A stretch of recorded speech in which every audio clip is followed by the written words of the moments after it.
Stadium, Lincoln, Nebraska. A great matchup. Nebraska getting set against number 17, the Wildcats of Kansas State. The Wildcats unbeaten behind a potent big play offense. While on defense, they give up yards reluctantly. For Nebraska, it's been another autumn of unparalleled success. The tremendous running game coupled with a relentless, swarming defense. The Sea of Red entering Memorial Stadium, sellout number 217 in a row. And good evening, everybody. Along with former coach Artie Gigantino, I'm Drew Goodman. We have a great matchup tonight. For Nebraska, 28 consecutive 9-win seasons, 28 consecutive bowl games. Those are givens. The way they judge this program is by national championships. And 2 weeks ago in Seattle, Washington, they announced to the nation they're contenders again. You know, people just were not satisfied with the way they beat at Akron and Central Florida. But last week, as you said, they made a statement in Seattle. They rushed for 384 yards, gave up only 43. I guarantee you, Drew, at the end of the year, Nebraska will be in contention for the national championship. And they're being led by a guy who's come back home, Scott Frost, their quarterback. He began his career at Stanford. He's from down the road in Wood River. He was much maligned, booed in fact earlier this year, but he silenced his detractors at the University of Washington. Well, it's absolutely ridiculous to say this guy got booed. He's playing great right now. He is the director, the engineer of this offense. He is 14-2 as a starter. Tom Osborne told me this week he's playing as good as any quarterback he has coached here at the University of Nebraska. And that's saying something. Well, on the other side of the coin, Kansas State, they too have had success in the 90s. 4 straight 9-win seasons, 4 consecutive bowl games. They have a new quarterback. Michael Bishop is his name. He's a tremendous athlete. He runs 4.5 in the 40, and legend has it, he can throw the football from one goal line to the next. Yeah, I'm going to wait and see that one. But right now, he is 27-0 as a starting quarterback. He was 24-0 the last 2 years at Blinn Junior College. Right now, he's 3-0 here at Kansas State. His biggest problem, he's never played in front of a crowd like this. So we'll see how he reacts under the pressure tonight. I'll tell you what, 27-0 in any league is pretty darn good. Jason Peter and the Huskers getting set. Third-ranked Nebraska, number 17, Kansas State. Oh, the Wildcats of Kansas State, 3-0. Let's check in with the third member of our crew, Greg Bell. Look for Nebraska to use his ground attack to slice up the defense of Kansas State. Over the last 3 meetings of these teams, they've averaged over 380 yards against Kansas State.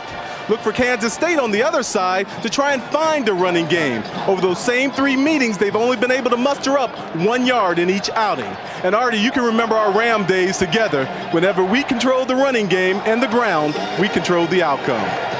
Yeah, but we didn't have a rushing game like the Cornhuskers do, Greg, believe me.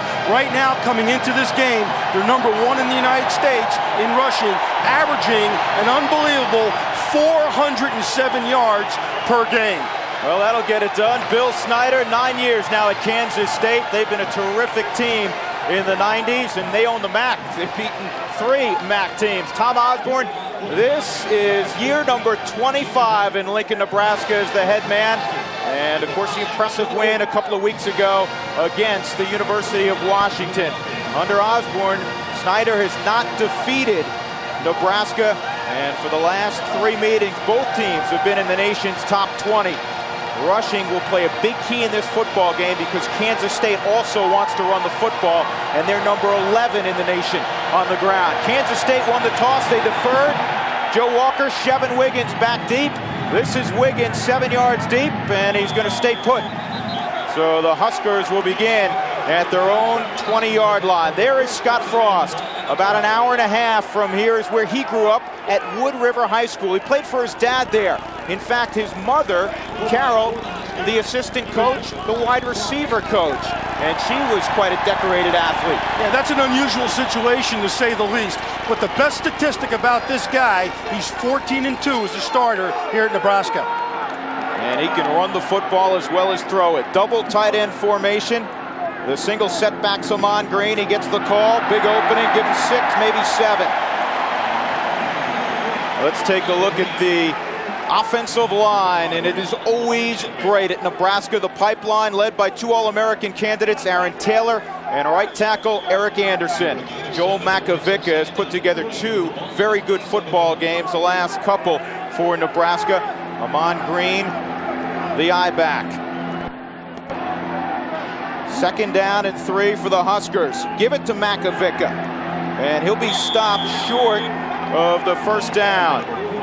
Andre Rowe on the stop, defensive tackle. Here's the even look for the Wildcats. Jerome Evans is 305 pounds. He needs to play well tonight. The linebackers, the strength of this defense. Oaks and Semino are terrific. Jeff Kelly, very active, a junior college transfer in the middle. And Lamar Chapman, the free safety, has to play very well tonight, running the alley against the option of Nebraska. And look for a quarterback sneak here. They did it 4 times on 3rd and short against Washington. Well, they hand it off, and Green picks his way, gets 6 yards. He needed 1. 1st down, Huskers. Well, the one thing when you have a great running attack, you have confidence you can do it at any time in any situation. And again, you're going to see tonight, not only do they run hard in the backfield here at Nebraska, but they block exceptionally well. In fact, they're probably the best blocking backs in the United States. There's the numbers on Green. He had 129 on the ground against Washington. Makovica added 129. Toss sweep, Green. And Amon picks his way and lunges for 8 or 9. And the pipeline moving him out early. Well, they're running it to the strong side here behind Fred Pollock and Aaron Taylor. It's a simple pitch play. It's something that allows the tailback Green to look and see where the hole develops. Left guard Aaron Taylor pulls, makes a hole, does a great job. Almost stumbles a little bit, but gets up. That's great balance. I'll tell you, that could have been all the way if he hadn't stumbled, Drew. I'll tell you what, Artie, I saw Scott Frost throw a block on that play as well. Here's the option. Frost will keep it. He has the corner. And he's got a dozen more at least to the 42-yard line of Kansas State. This is a more confident quarterback than people saw a year ago here in Lincoln. Yeah, and last week, he ran for 68 yards in the 1st quarter. But what he's going to do on the corner here is make a decision. If no one takes him, Drew, he is instructed to tuck the ball and get up the field. They don't want to pitch the ball unless the quarterback is taken away by a defender. Power I formation, 2 tights for Nebraska. And now Scott Frost checks off. Option into the boundary. And Frost will keep it again. He pays for it, though he got 4 yards. Monty Spiller, the strong safety, led the charge, number 9. You know, people don't realize what a physical guy Scott Frost is. He is 6'3", 220. Watch number 9 here, Monty Spiller. He's going to be the alley guy, and he's done a good job of seeing it, and he makes a nice tackle, but he's got to wrap up on that, Drew. You can't bounce off runners here tonight. Blake comes to the near side. Again, 2 tight ends. Makovica not much in the middle. And it'll set up a 3rd down and about 5 for Nebraska from the 36-yard line of Kansas State. These fullbacks are interesting. Joel Makovica, the younger brother of Jeff, who was a fullback here and a starter during the national championship run. All 3 fullbacks, 1 through 3 for Nebraska, played less than 11-man football in the state of Nebraska in high school. Well, you know, those 8-man and 6-man teams, they have fullbacks too, so they were able to come here and play well. They need the 31-yard line. Frost on the option. Oh, a great move. And he'll get it to the 25-yard line. Scott Frost, very, very patient. He let the play develop. The one thing the Kansas State coaches wanted to do, they wanted to make Frost keep the ball. And when he gets to the corner and no one takes him, he's going to tuck it and get up into the alley. Kansas State is overplaying the pitch and overplaying the dive. They want Scott Frost to keep the ball tonight. And so far, he is keeping it. And so far, he is gaining positive yardage. He's a guy, though, that can beat you. As we talked about, he had 68 yards in the 1st quarter last week against Washington. Hand it to Makovica. And he is wrapped up by Travis Oakes, the outside linebacker, the junior from Overland Park, Kansas. He was a third-team All-Big 12 player a year ago. He's a good football player. Yeah, he was third team last year, and he's one of the co-captains. He's a guy that can play either middle linebacker or outside linebacker. And the thing you gotta love about him, Drew, he's got great football intelligence. He's a productive player that will probably play at the next level someday. Second down and 10, no gain for Nebraska. Give it to Amon Green. Green could go. He will go. Touchdown, Huskers, no flags.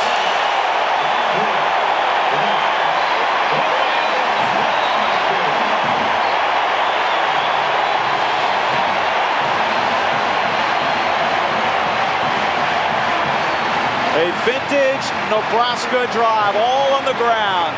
Yeah, it was a counter play, and they just blew out the Kansas State defenders. And you gotta stop the run against Nebraska.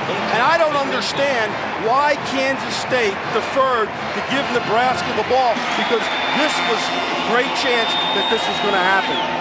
Chris Brown in to attempt the extra point. Good hold by Ted Retzlaff, and it's 7-0 Nebraska. The drive took 5 minutes and 4 seconds, and Amon Green pounded it in, his 4th touchdown of the year.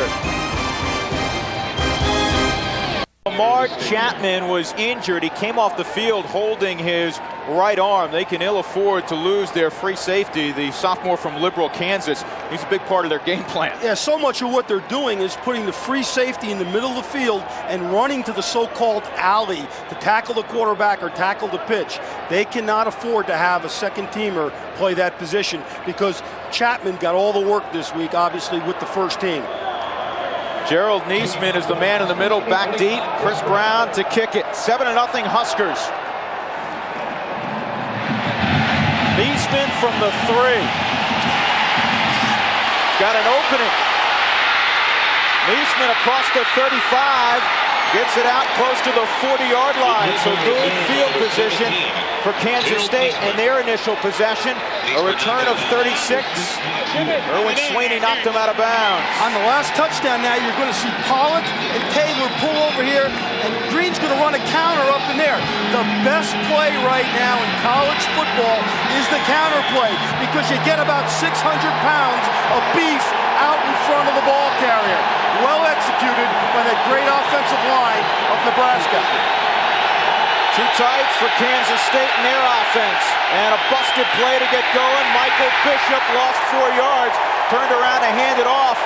And Eric Hickson was already gone into the hole. And this was something they were very concerned about. Bishop, in 2 years of junior college football, if you add up all the crowds he played in front of, it might not come out to 70,000+ as they have tonight in Lincoln. But he has the ability to run with the football, and he can really throw it. What the Kansas State coaches want him to do is make some big plays on some broken plays, which he didn't do that time. Look out for quarterback draw here on 2nd and 13 out of the gun. Here he comes, and he is tripped up. Cutting in, Grant Wistrom, the All-American from Webb City, Missouri. Here's the offensive line. Weiner has usually done well against Wistrom in past battles. Jaycox has played very, very well in the month of September for Kansas State. Eric Hickson, a solid running back. Goolsby is back after a foot injury at fullback. They need him as the lead blocker. But the problem is they haven't put it up that frequently this year. Their leading receiver, tight end Justin Swift, and this is a throwing down. 3rd down and 14. Here's the strike, 1st down midfield. That's not a bad way to begin for Michael Bishop. He got it to 83. Everett Burnett, who hung on, just his 3rd catch of the year. And that'll be the biggest boost for his confidence tonight. On his first pass, he completed it. But he's got to learn tonight. He's going to probably pay the price after every time he throws a forward pass, because those guys in the red shirts want to knock him down as much as possible and really try to intimidate the junior college transfer. Hey, Coach, that was a Nolan Ryan fastball. Another collision in the backfield. Goolsby tackled by his quarterback, Michael Bishop, along with Grant Wistrom. Let's take a look at the black shirts. That's what they call the defense here at Nebraska. Defensive line on the right side. You will not find a better pair in college football, trust me, than Jason Peter and Grant Wistrom. All-Americans, both of them. The Mike linebacker in the middle is Jay Foreman, the son of Chuck Foreman, the outstanding running back in the 70s for the Minnesota Vikings. In the secondary, a little bit young, but Ralph Brown, a sophomore cornerback, probably will play in the NFL one day. He is that good. And if you have a question mark about Nebraska, it's probably the secondary. They've given up a bunch of big plays this year in the passing game, and it's something they've worked very, very hard on these last 2 weeks during the bye. Second down and 11. Here's the option. Bishop will turn it up. He lost the football. And they're going to say he was down after picking up maybe 1.5 yards. Peter in on the tackle with Brian Shaw. Let's go downstairs on a very loud field to Greg Bell. Greg. Well, I spoke with Ron Hudson before the game started, guys, and one of the things he was concerned with all the JUCO transfer guys he's gotten, the young players he's got starting today, he didn't want them to be overwhelmed by this Nebraska 12th man. As we can see at times, they become extremely loud and wild. Ron Hudson, the offensive coordinator for Kansas State. Third down and 10. Bishop with time. He's got to complete. Burnett. He could go. He needs a block. Inside the 10, toward the end zone, out of bounds at the 1-yard line. What a play by Burnett. Sweeney saved the touchdown, and there is the strength of the arm of Michael Bishop. If that ball wasn't gunned in there, it's going to be knocked down. No question about it. And Sweeney getting his first start tonight at one of the cornerbacks is a real freshman. In other words, he's a true freshman. But that is a gun right there by Bishop. And one of the things you got to get out of your receivers is exactly what Burnett's doing here, is run after the catch. He gets 25 yards extra, Drew, after the catch. An advance of 46 yards, first and goal inside the 1. Hickson behind Goolsby. Hickson takes it, he won't get there. He was stood up by Polk and Chad Kelsey. Also, Mike Brown, the rover, or strong safety if you prefer, was in there. You know, it's very obvious from this first drive that it's going to be difficult for Kansas State to run the football either on the goal line or down in the middle of the field against the Nebraska defense. They might be better off throwing down here because I think they can get in if they do throw it. Hickson over the top. Touchdown, Kansas State.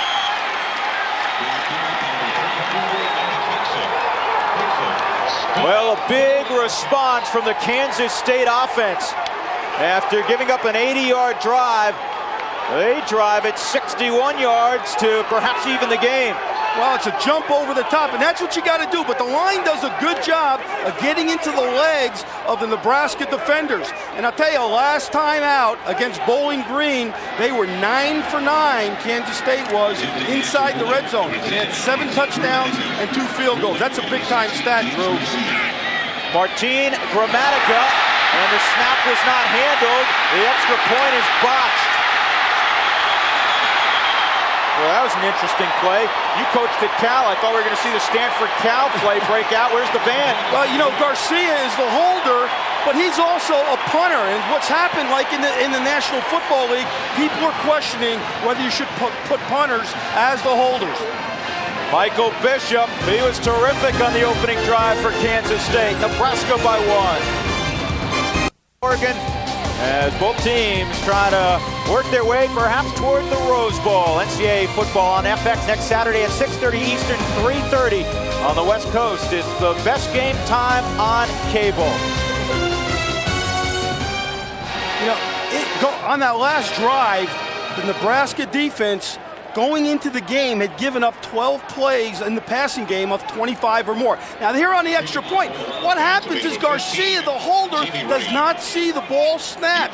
He has got to concentrate on the ball coming through the legs of the center. I think you have to have a backup quarterback or a wide receiver as your holder because punters do not handle the football. And catching a snap and then dropping it on your leg, to me, is not handling it. Already we saw a punter not handle a snap. It cost the Jacksonville Jaguars a football game earlier this year on what should have been a chip shot field goal to win it for Jacksonville. And I couldn't agree with you more, because if you have a backup quarterback, even if there is a botched snap, at least he's used to running around and maybe making a play for you. That's right, throw the ball or whatever, but people think, special teams coaches think, that because the backup punter doesn't do anything, or the punter doesn't do anything during practice, he can hold for the place kicker.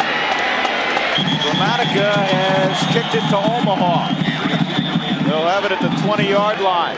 6:11 to go in the first quarter. Scott Frost has been very, very good in Lincoln, Nebraska as a quarterback. He has better numbers, in fact, at home than he does on the road. 10-play drive, 80 yards to begin things, and all 10 plays were on the ground for Nebraska.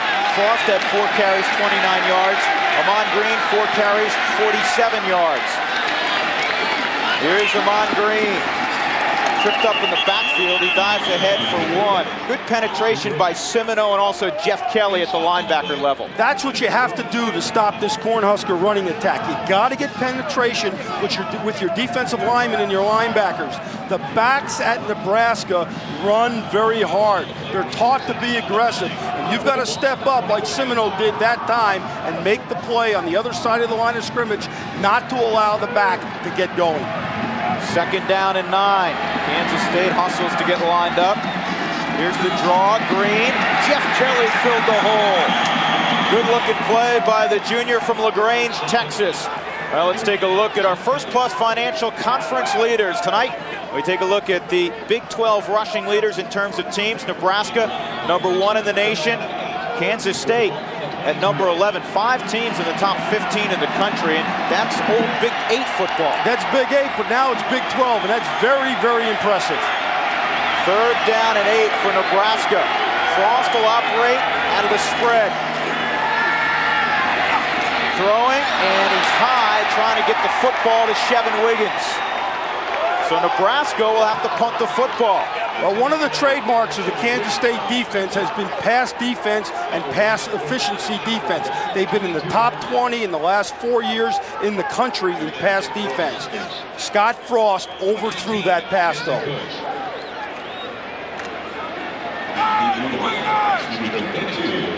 Jesse Cush, he'll punt the football. He doesn't get many opportunities as good as this offense is. He didn't even punt against Akron in the opener. There's David Allen, a redshirt freshman, back at his own 36. They come after it, and a flag comes in. They roughed him. 37-yard line, Allen the fair catch. But we'll see if it was a 5-yard roughing or a 15. It's a personal foul. Nebraska will get the football right back. Oh, what a big play that is. You can't give a team like Nebraska opportunities to run the football down your throat. And when you give them fouls like that on 3rd down and 4th down, that's what's going to happen. When you're going to block a punt, you've got to go take the ball off the punter's foot. He gets pushed into him a little bit, but Keith Black could not bring himself under control, and he knocks the punter down. I thought that was an average call by the official. It should have been a 5-yard penalty. I don't disagree with that. Keith Black was pushed into the punter, and Bill Snyder's team will have to go back out on defense. And the last thing you want playing in Lincoln, Nebraska, is to give the Cornhuskers an extra set of downs. The Huskers, over the last 10 years, folks, 58-2 at Memorial Stadium. And I'll tell you the 2 teams to beat them in a moment. Here's Frost on the option. He's got a big gap, and he'll have 9 yards. In 1990, Colorado came in here and won. If you recall, Colorado, the AP national champions that year. The next year, Washington won here in Lincoln, knocked off Nebraska. That's their last loss at home. They've won 38 in a row, and Washington won a national championship in '91. So 2 losses in 10 years to 2 national champions. That's not bad. Not bad, and they've got a built-in advantage here. It's all these great fans that come out and just scream and holler for their Cornhuskers. They do have a home field advantage here in Nebraska. There's no question about it. Amon Green into the pile, tumbles forward. The last guy up will be Jerome Evans, and he kept his pads low, Artie. And he got 305 pounds into the backfield. You know, and he missed all of spring practice, Evans did, with a shoulder injury. He's a guy that is the only returning defensive line starter here for Kansas State. He had a big year last year. He had 12 tackles for losses. The coaches are expecting big things out of him. And he, like you said, he is all of 6'6", 305, which is amazing to me that he can get his shoulder pads down and underneath those offensive linemen that are coming to block him. 1st and 10. Here comes Frost on the option. The pitch is lost, but Amon Green fortunately lost it out of bounds. Nebraska will retain possession. That's one of the few times you're going to see Scott Frost and Green have some fumble on the pitch. He does a good job of pitching, but it didn't look like Green was looking at the football because Frost had been keeping the ball on the last 6 or 7 options so far tonight. So I think Green was a little bit surprised that the ball was flicked to him. Here's Scott Frost. He had the unenviable task of following Tommy Frazier, who was the prototype for this offense. Yeah, but last year he had better stats than Tommy Frazier did his senior year. So here's a QB draw, Frost, and he is tackled by Joe Bob Clements right around the ankles. Frost brought down on the play. Number 46. Pickup of about 3 or 4, so it'll set up 3rd and a long 6 for the Huskers. They need to get to the 41 of Kansas State. You know, it's obvious that Nebraska is coming to this game saying we are going to try to pound the ball at Kansas State's defense. They had some respect for the Kansas State defensive front going into the game. They felt they wanted to come in and really try to run the ball at them. Slot to the top, out of the gun, Frost. He can run for the 1st down, and he will. He gets a block from Wiggins all the way to the 22-yard line. Lamar Chapman back in the football game, knocked him off his feet, but Scott Frost showed his athletic ability. Nothing in the passing game, he used his legs. Well, that's called maturity in a quarterback. And this year, or in the last 2 years now, he has not thrown an interception in the last 34 quarters. He doesn't see a receiver down the field, so he takes off down the field. He's pointing the way for a couple of his blockers, and he picks up great yardage. That is great decision-making by a quarterback. 27 yards on the advance. Macavicka and Green give it to Macavicka, the up back. Well, you know you're a fullback.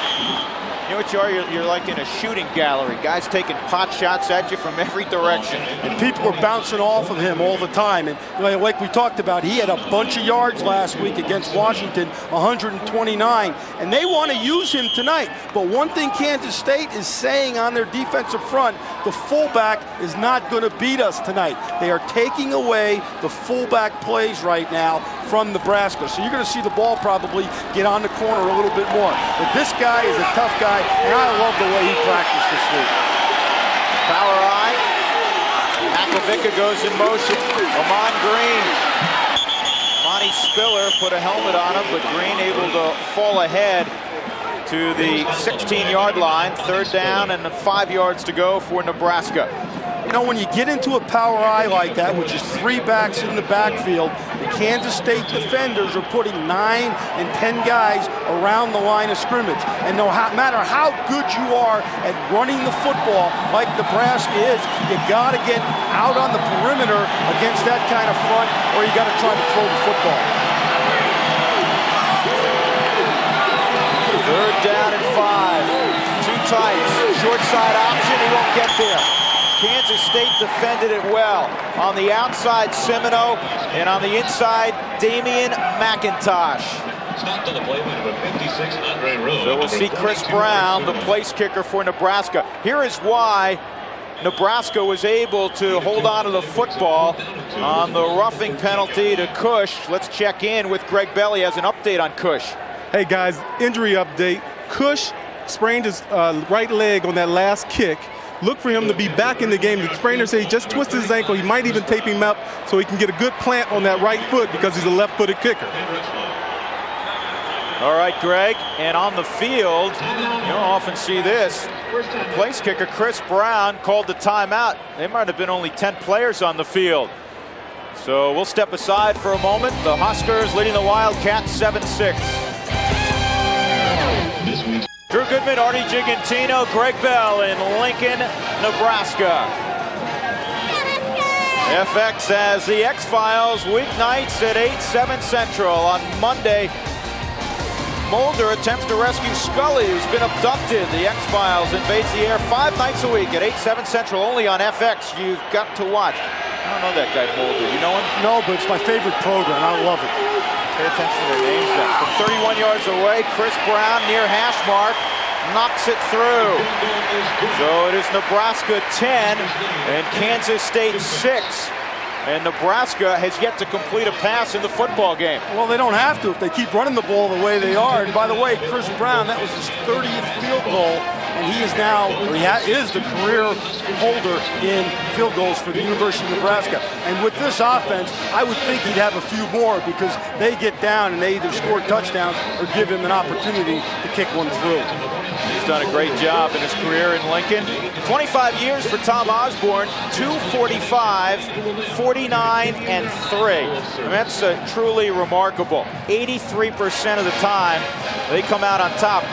There's only 6 active coaches who ever have defeated Tom Osborne. That's unbelievable. That's a great trivia question for people in bars or when you're playing Trivial Pursuit or whatever. But I guessed 4 of them yesterday when I was asked that. But I didn't guess Hayden Fry or Danny Ford.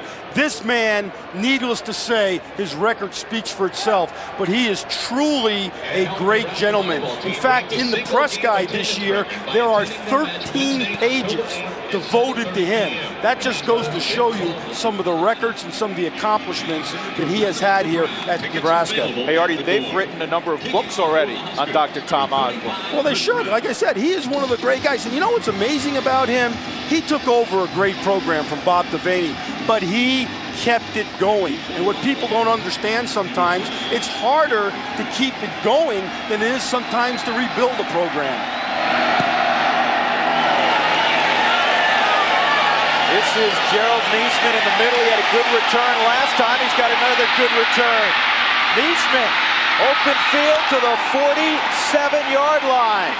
Chris Brown, the kicker, may have saved Niesman from going the distance. Now he's doing a little Muhammad Ali. Well, 47 yards on the return. For a junior college quarterback, that's a great return. And Bill Schneider talked about it this morning to us. They thought they might have an edge in special teams. And no one from Nebraska touches him except at the end there. That's a big-time return. But a couple of guys out of Nebraska, got out of their lanes, which created a big return for Niesman. Michael Bishop says, yeah, I like this. Better field position.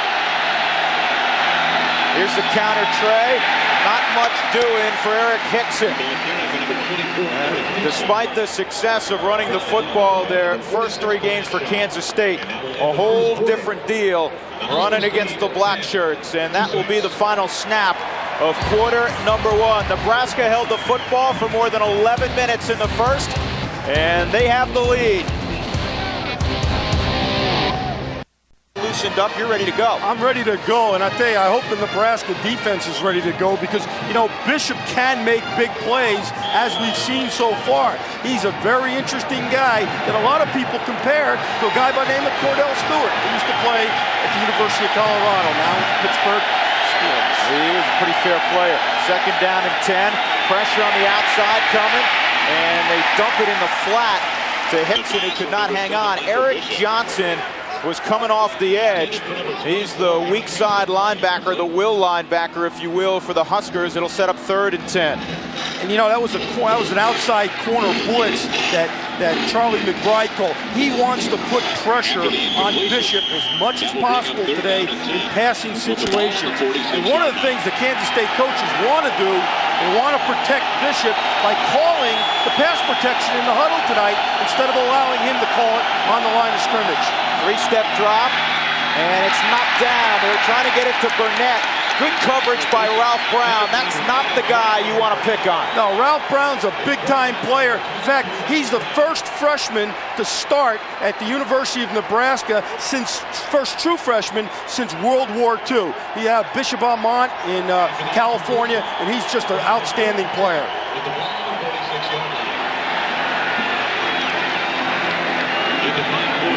the game is James Garcia.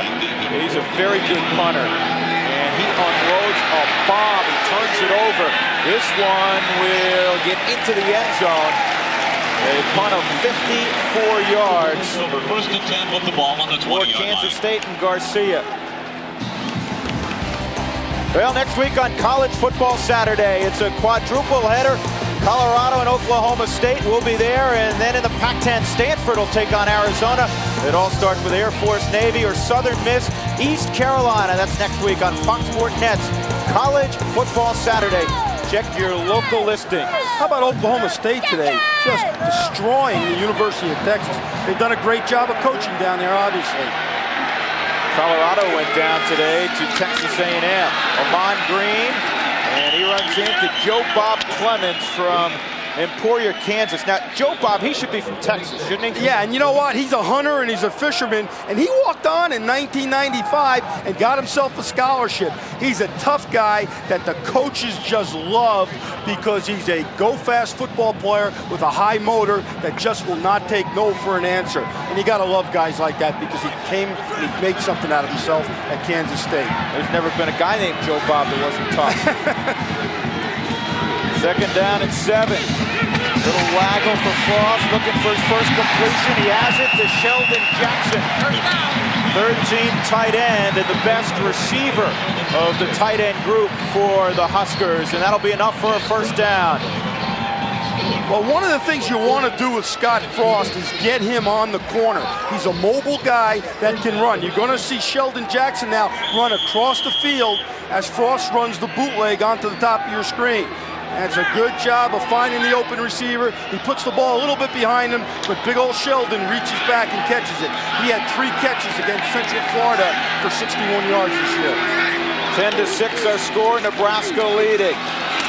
Blocker out in front for Amon Green, but Semino ran around the block and made the play in the backfield. The sophomore from Smith Center, Kansas, the geographical center of the United States. Well, he's got a center for the ball, I'll guarantee you that. You see the counterplay developing here by Nebraska, but Semino, right, number 42, comes up the field, brings himself under control, and makes the hit on Green. That's a good job, and the way to stop the counter is to get penetration, and more penetration, and that's exactly what they did there. He's a co-captain as a sophomore. That had never happened before under Bill Snyder. Frost, option look, now he wants to throw it. Got a man open. Oh, that's a beautiful play by Travis Oaks. If he doesn't get a hand on the ball, Lance Brown's going to pick up big yardage. Well, one of the things Frost can do, he's an escape artist. He's a guy with great athleticism, as we all know, but he can escape from pressure, and he will buy you big plays with his feet. He does a nice job of keeping his poise, looking down the field, and then throwing the ball. He's just got to get a little bit more air on that so Oaks doesn't tip it up. But as you said, Drew, it would have been a big play if it had been complete. I think one of the things that has helped Frost in his career was he was under Bill Walsh at Stanford for 2 years, where you're going to quarterback school, so to speak, you know, when you're playing for Bill Walsh at Stanford. Good friend of yours. Good friend of mine, good guy. Joe Bob Clements shaken up. He's helped off the field. Third down and about 11.5 for Nebraska. They need the 43-yard line. Bill Snyder. He's produced pretty good defensive players. Chris Canty plays for the Patriots now. He was their number 1 back in April. Brown goes in motion. Frost in a lot of trouble now. He's going to be dumped back at the 24-yard line. Kelly and McIntosh got there as Mike Stoops blitz Scott Frost on 3rd and long. Well, you got to blitz him because you don't want him to have time to throw the ball up the field to those big receivers. Mike Stoops has done a great job with this young Kansas State defense. And the one thing you gotta like is that the Kansas State defense has come out and been very, very aggressive so far tonight. They are not playing this game on their heels, so to speak. They're playing it on their toes, going and attacking this Nebraska offense. David Allen back deep, push. This one's off the side of his foot. Takes a big hop. Allen swarmed under at the 33-yard line. A punt of 46 yards on the big hop. and then a flag comes in at the 31-yard line. There's Mike Stoops. Of course, everybody has heard of Bobby Stoops now with the success he's had as the defensive coordinator at Florida under Steve Spurrier. Brothers, very close. They talk every day. Well, they should. They Illegal probably push in the back on return. 10-yard penalty. Timeout. They probably exchange films too. But he's a little volatile right there, and you know he's going to get after. But that's what you got to do to be a good defensive coordinator. You got to be part of the game and be enthusiastic. At home, leading Kansas State 10-6. Glad you're along tonight on FX.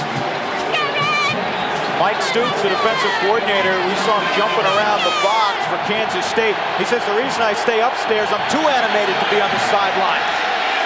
Michael Bishop hands it off. Eric Hickson, this is the best run of the night for Kansas State. Before that carry, Artie, they had -4 yards rushing. The last 3 years against Nebraska, they have a grand total of 1 yard. I know what it does, though. It takes a while for an offensive team and a defensive team to get used to the tempo of the game. And Nebraska obviously is very good, but this huge offensive line from Kansas State had to get used to the tempo of the game, and I think they're starting to settle into it right now. By the way, they're the third biggest team in the National Football League right now in the offensive line. Here's a quarterback draw. Bishop takes a rip. That's Brian Shaw, who blew him a kiss in the backfield. It'll be a loss of a couple. Showed that big offensive line.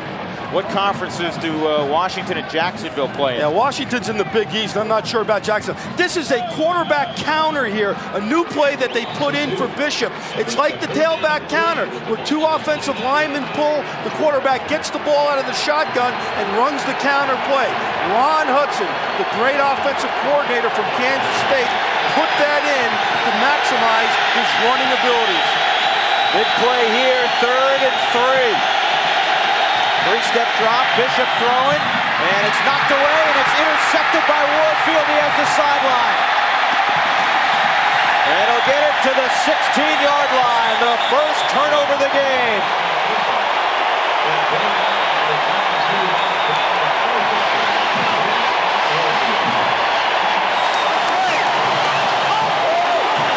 Ralph Brown had the coverage. The old tip drill, Artie. The old tip drill, it's just bad luck. Here's number 3, Eric Warfield. He comes up to help on the slant pattern. Ralph Brown knocks it away. The ball is up in the air. It's the old tip drill that all defensive backfield coaches use. The ball fell right into Warfield's hands. Handed to Ahman Green, and he is hit from behind by Jerome Evans. And when Jerome Evans hits you, you're usually done. You're done, especially when that guy falls on top of you. George Darlington, the secondary coach from Nebraska, loves his defensive backfield right now. The only thing they lack, he says, is experience, and that will come with time. But guys like Warfield, who's a senior, is a great player, but Sweeney and Brown and Peterson, some of the younger players, will really make their mark here in this Nebraska program. 2nd down and 9 for Frost and the Huskers. Matt Davison, the freshman, in motion. Give it to Makovica. No, Frost keeps it. Nowhere to go. Joe Bob Clements back on the field. We've called his name several times tonight. It'll set up 3rd down. And if Kansas State can hold Nebraska to 3 here, that's a moral victory. Now, I was talking about it before, getting used to the tempo of the game, and that's what's happening up front now for Kansas State. They're used to the tempo of the Nebraska offensive line and the speed of the option, because you can't practice against that, Drew. There's nobody in the Kansas State program that can give the Kansas State defense that look like they're going to see against Nebraska. Nebraska fairly efficient in the red zone this year. Frost has a screen set up, ball's batted, and it falls harmlessly to the turf. Jerome Evans, 6'6" and 305, got a big mid on it. The big man out of Waco, Texas, did a great job. But Scott Frost on a screen, Drew, has got to get a little bit deeper. Bill Walsh taught him better than that. He's got to keep floating back to let the defensive line penetrate a little bit more and get more air underneath the football. There's Brown. Coach's staff said he had to play well tonight. Jerome Evans, and he has played well. Here is Chris Brown, 32 yards away. He's 1 for 1 tonight. Good snap, good hold. and the kick is true. And Nebraska extends their lead to 13-6. They take advantage of Michael Bishop's first interception of the year.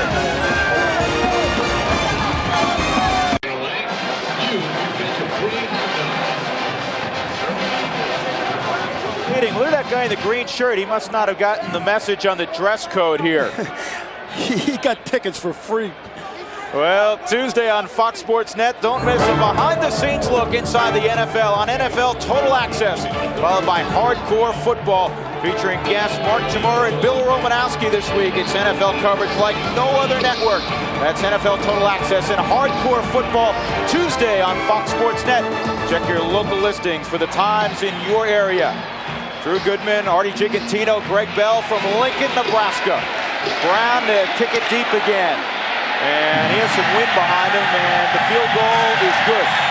That, folks, was a 75-yard field goal that won't count for any points on the board. And you know what's amazing? There's not a lot of wind here. He just got the bolt toe into that baby tonight. Yeah, it was a good idea because the last two times that he has kicked it to Gerald Niesman's almost brought it back the other direction. Well, like we said, Bill Schneider talked about that. He thought he had a little bit of an edge tonight in the kicking game, and so far he's been right. Let's take a look at the numbers on Michael Bishop against Northern Illinois. Very good. Ohio, he was pulled, Artie, but it didn't hurt his confidence. It didn't hurt his confidence. It probably woke him up a little bit. K-State runs a counter. Hickson makes a good-looking move, and another. He got 9 yards. It looked like he'd lose a couple. Eric Warfield, the free safety, had to make the tackle. And Hickson's not a burner, but that's how he gets his yards. Yeah, and he missed all the 1996 season with a broken leg. But Ron Hudson and Bill Schneider and the coaches at Kansas State love this young man because of his determination to come back from an injury. He's a tough guy, and they really want this young guy to have success. They say his leg is so scarred, it's almost nauseating to look at. And he got enough for a first down. 2 yards. He needed one. Eric Johnson, credit for the tackle defensively for Nebraska. And you know, against Bowling Green a couple weeks ago, he had a career night. He rushed for 163 yards and 1 touchdown, which was his best career number in rushing yardage, you know, throughout his career. So, you know, he's off to a good start so far this year if he can stay healthy. He's a senior, though. They are attempting to get him a medical redshirt year for last season. That would be a big plus. They're very deep at running back. Marlon Charles and Mike Lawrence, 2 other tailbacks for Kansas State. 1st and 10. Bishop. And this one's high and away, trying to get it down the field to number 80, Darnell McDonald. Ralph Brown was in his hip pocket. He had some big-time pressure that time by the front from Nebraska. And you're going to see the big offensive lineman, Ryan Young, number 76, push Kelsey past him, but Kelsey does a great job of coming back into Bishop. And like we've talked about, they want to, the Kansas State defensive front, keep hitting Bishop legally as much as possible. Because if you keep getting hit as a quarterback, you don't want to throw too many passes down the field. There's Foreman. Look at the play clock. The reason we're showing this is Kansas State wants to use as much of it as possible to shorten the game. Out and up, this is up for grabs, and it's in and out of the hands of Mike Brown, the Rover. It'll set up 3rd down. He should not have thrown that ball. Michael Bishop did not see the over-the-top help from Mike Brown. And that's one of the problems with the junior college quarterback. Sometimes in junior college, they just run around and throw the ball up the field. But he threw that ball to a Nebraska player. He didn't throw it to his own guy. He's got to make a smarter decision on things like that. And again, that was the biggest concern that the coaches from Kansas State had going into the game tonight. Burnett to the top is the widest outside the slot. QB draw, and that play ended in a hurry. Bishop ran into Eric Johnson. And Kansas State will have to punt it to the Huskers. Well, talking to Charlie McBride yesterday, the defensive coordinator from Nebraska, he said, we expect Kansas State to run a lot of quarterback draws, a little bit of option. Their linebackers were ready for it. And a quick punt by Garcia to a trio of Huskers. And this is Bobby Newcomb, who's a quarterback, a freshman.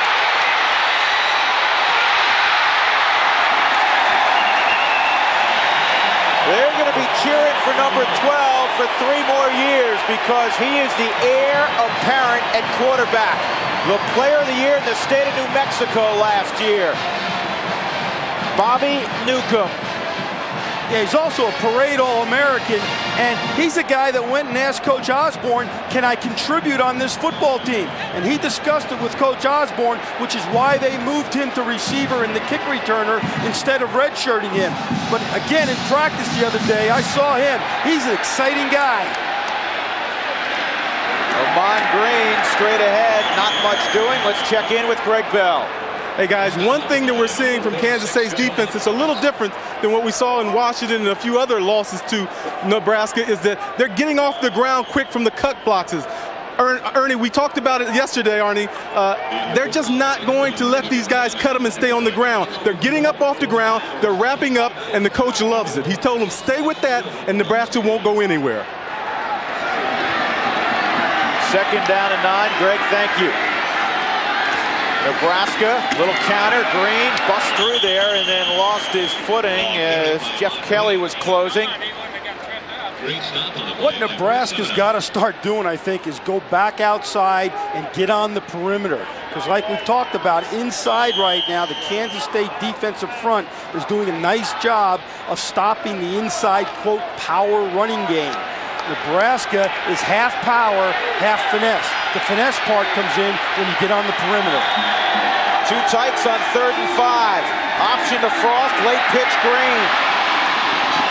And a good open field tackle by Dimitrik Denmark. And he stopped him on Green short of where he needed to get. And that's a little bit of a mismatch because Denmark's only 5'8", 175 pounds. He comes up and does a real good job, and he goes and tackles the big guy low and just knocks him over. He didn't wrap up. It wasn't picture perfect, but Drew had got the job done. Tom Osborne's going to go for it on 4th and 3. Kind of in that gray area already at the 35-yard line on the plus side of the football field. And this year they're 4 for 7 on 4th down when they go for it. And Kansas State calls a timeout. We'll do the same. 5:47 to go before halftime. 13-6 Nebraska. College football in this country. 13-6 Nebraska leading. We're in Lincoln, the state capital. 217th consecutive sellout. 4th down and 3. Frost on the option, has the corner, and he has a 1st down at the 30. Semino made the tackle. They ran the option to the wide side of the field. That's what we were talking about during the commercial break. Vintage Nebraska offense that time. Guys getting chopped down, quarterback keeps the ball. 5-yard penalty at the end of the run. 1st down. John Laurie telling us about the face mask. So they'll tack on some more yardage to the gain. Well, you knew it was going to be an option now. He's going to take the ball. He's going to get on the corner. He's going to get a block up in the alley here. He's going to knock a Kansas State defender down. But watch the lineman pull. Watch big old number 64, John Zacchaeus, get around the corner and knock somebody down. And now the face mask, and that was a good call by the official that time. That's what happens in options sometimes. Defenders reach for the guy with the ball. Here's the option. Near side of the field. Frost cuts it back. Still going. 7-yard line before Jeff Kelly grabbed him. Move the chains again. 1st and goal, Huskers. Josh Hestiu, the center, had a good block. Number 59. Here's an end zone look, but you're going to see Frost when he gets over to here and he makes a decision, what great vision he has as to where he wants to go. But you also see guys right here chopping people, getting them on the ground. The key to being a great option team is to chop people and knock them down in the perimeter. And that's what they're doing right now. 2 tights, Green behind Makovic in the eye. Give it to Makovic. He'll get 2. Darren Howard, number 49, will get credit for the initial hit for Kansas State. That was also a good play that time by Jeff Kelly, the middle linebacker. He's a guy with a lot of talent and not a lot of experience for this Kansas State defense, but he's a load in there, man. He's 6 foot, he's about 245 pounds. He's a good football player. Second down and goal at the 5. Frost looking to cut it back. End zone, touchdown.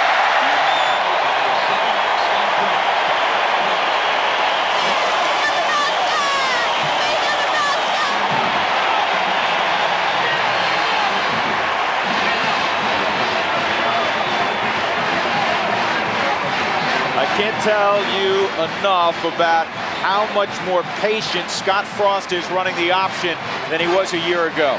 And here's a look at it through the eyes of the defender. But Scott Frost is the man with the eyes. He sees the end zone and leaps himself into it. This guy really knows how to engineer this option offense. Chris Brown pounds it on through. 20-6 Nebraska with 4:33 to go in the first half. This guy is a remarkable kid. He's a tremendous student. Well over a 3.5 in finance. He's on his way to another 100-yard football game rushing. He was a free safety at Stanford. They played him as a starter at free safety some. I know, we played against him when I was at the University of California in 1994. He was the quarterback then, but the year before, as a freshman, he was a quarterback and a free safety. And Bill Walsh, Mr. West Coast offense, put an option in for this guy to run. This guy is an athlete, and he could play free safety also on a lot of defensive football teams. But the one thing that Tom Osborne kept saying to me about him is he understands the offense now. People a year ago, I think, got a little impatient with him because they weren't winning by big numbers and they lost 2 games. But he said the man now understands the offense. He's had a year to understand it and to execute it. And right now, Scott Frost is playing as good as any quarterback that they've had here at the University of Nebraska. Brown again really pounds the football. And out of the end zone, Neesman catches it, puts a knee down, and it's 1st and 10 at the 20 for Kansas State. Well, you mentioned Tom Osborne, 25 years at the helm of this tremendous program. We'll sit down and have a chat with Dr. Tom Osborne at halftime. We'll check scores from around the country, and we'll also give you our view of the Heisman Trophy through the first month of the season or so. Yes, who is really the best player in the United States? Well, there's a lot of good ones, I know that. Kansas State needs to respond offensively. They scored on their initial possession, and they go backwards there. Mike Rucker, 6'6" and 250 pounds, and he got in the kitchen of Eric Hickson. And he might have stolen a couple of appliances. Well, he really did. And Rucker's really a starter for this defensive unit here. In fact, he's the only non-starter, Rucker is, that has a black shirt, which is the jersey that the defenders wear at the University of Nebraska in practice on defense. He is considered by the coaches a starter, even though he's listed as a backup to Chad Kelsey.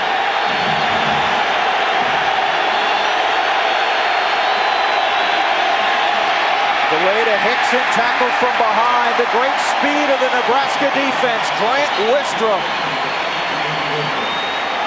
An Outland Trophy, Lombardi Trophy candidate, as long as we're mentioning trophies. Charlie McBride, he's been in Lincoln forever. He's been in Lincoln forever, and he's been here for 21 years and 16 as the defensive coordinator.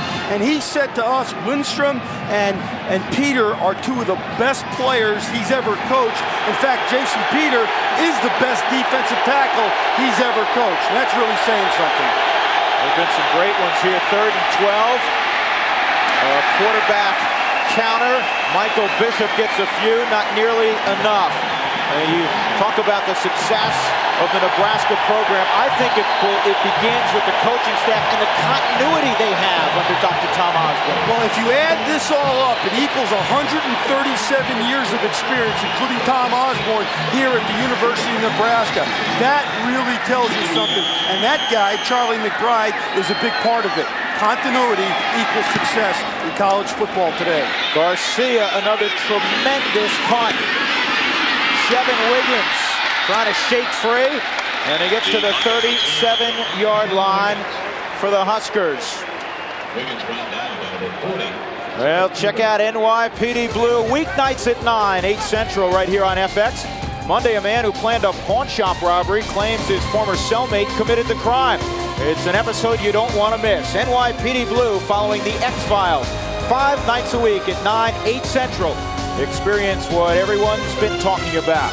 I like that show. That's my second favorite show, and that's one of my goals in life, is to be there and drive in the car with Sipowicz and the guys. Would you like to do that? I'm along with you. Sipowicz is your kind of guy, Artie. Yeah, he'd be a linebacker coach, I think, or an offensive guard. The other guy's too slick for you. Give it to Correll Buckhalter, excuse me. And he gets about a yard or two. He's a true freshman from Mount Olive, Mississippi. 6'2" and 210. They've never had a recruit out of Mississippi before, Buckhalter. No, and he's had 177 yards so far this year. But he fits the type of running back that they like here at the University of Nebraska. He's 6'2", he's 210, 215. He's a big guy like the rest of the running backs that have been here in the past and are here now. Nebraska leading 20-6, inside 2 minutes to play in the first half. Frost has a man downfield in Shevin Wiggins, but he ran out of bounds, and pretty good coverage by Cephas Scott. Anyhow, 20-6, Nebraska leading. We are in Lincoln at Memorial Stadium, sellout number 217 in a row with Greg Bell and Artie Gigantino. I'm Drew Goodman, and we are pleased you're along as always tonight on FX. Nebraska trying to go to 4-0. They're number 3 in the country. Kansas State 3-0, ranked number 17. A couple upsets today in the Big 12. Texas A&M went to Boulder and won. Big one for them, and like I said, I just can't say enough about that Oklahoma State team, just what they did to Texas today and what they've done all year. Max blitz coming, screen set up. Buckhalter, can he escape? No. Great pursuit play by Damian McIntosh. How about a 290-pounder out in the flat? Yeah, he did a nice job of chasing that one down, and he is a big guy also. Like you said, he's 6'4", he's 290, but the one thing about him, he's a versatile guy. He started a game this year against Northern Illinois on offense. He's a guy that can play on either side of the ball, and he showed his real athleticism on that play. On 4th down, Kansas State calls timeout because they want the football with some time to operate. 1:31 left in the second quarter. The Huskers by 2 touchdowns. And Buckhalter limping off. And we'll check on his condition in a moment. Kansas State had a touchdown on their opening drive, botched the extra point. Since then, they have not done much. Bill Snyder, 58-36-1. Folks, when he took over this program, they ended the 80s 136-1. Since that time, they're 57-26-1. That's amazing. Yeah, it is amazing, but the only problem with him, he has put a lot of pressure on coaches around the country. He and Gary Barnett at Northwestern have done such a sensational job, and especially Bill Snyder, it's made other people, like, some of the schools that fired coaches this year, very, very impatient. Look at this short list. Teams with 9 wins or more each of the last 4 seasons. Pretty good company. We got 2 tonight. Yeah, and who would have thought, like we talked about 7 or 8 years ago, that Kansas State would be on that list? Nobody. Nobody, but of course Nebraska, and this guy, everybody would say Tom Osborne would have been there. You've just penciled him in for at least 9. 9's unsatisfactory. Jesse Cush to punt.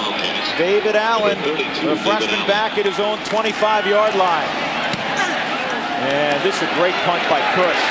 High and deep, and he lost it. It's picked up by Nebraska. Another turnover, and they're in great shape with plenty of time. It was grabbed by the man who snapped the football, Brandon Drum. There he is. You can't give Nebraska opportunities.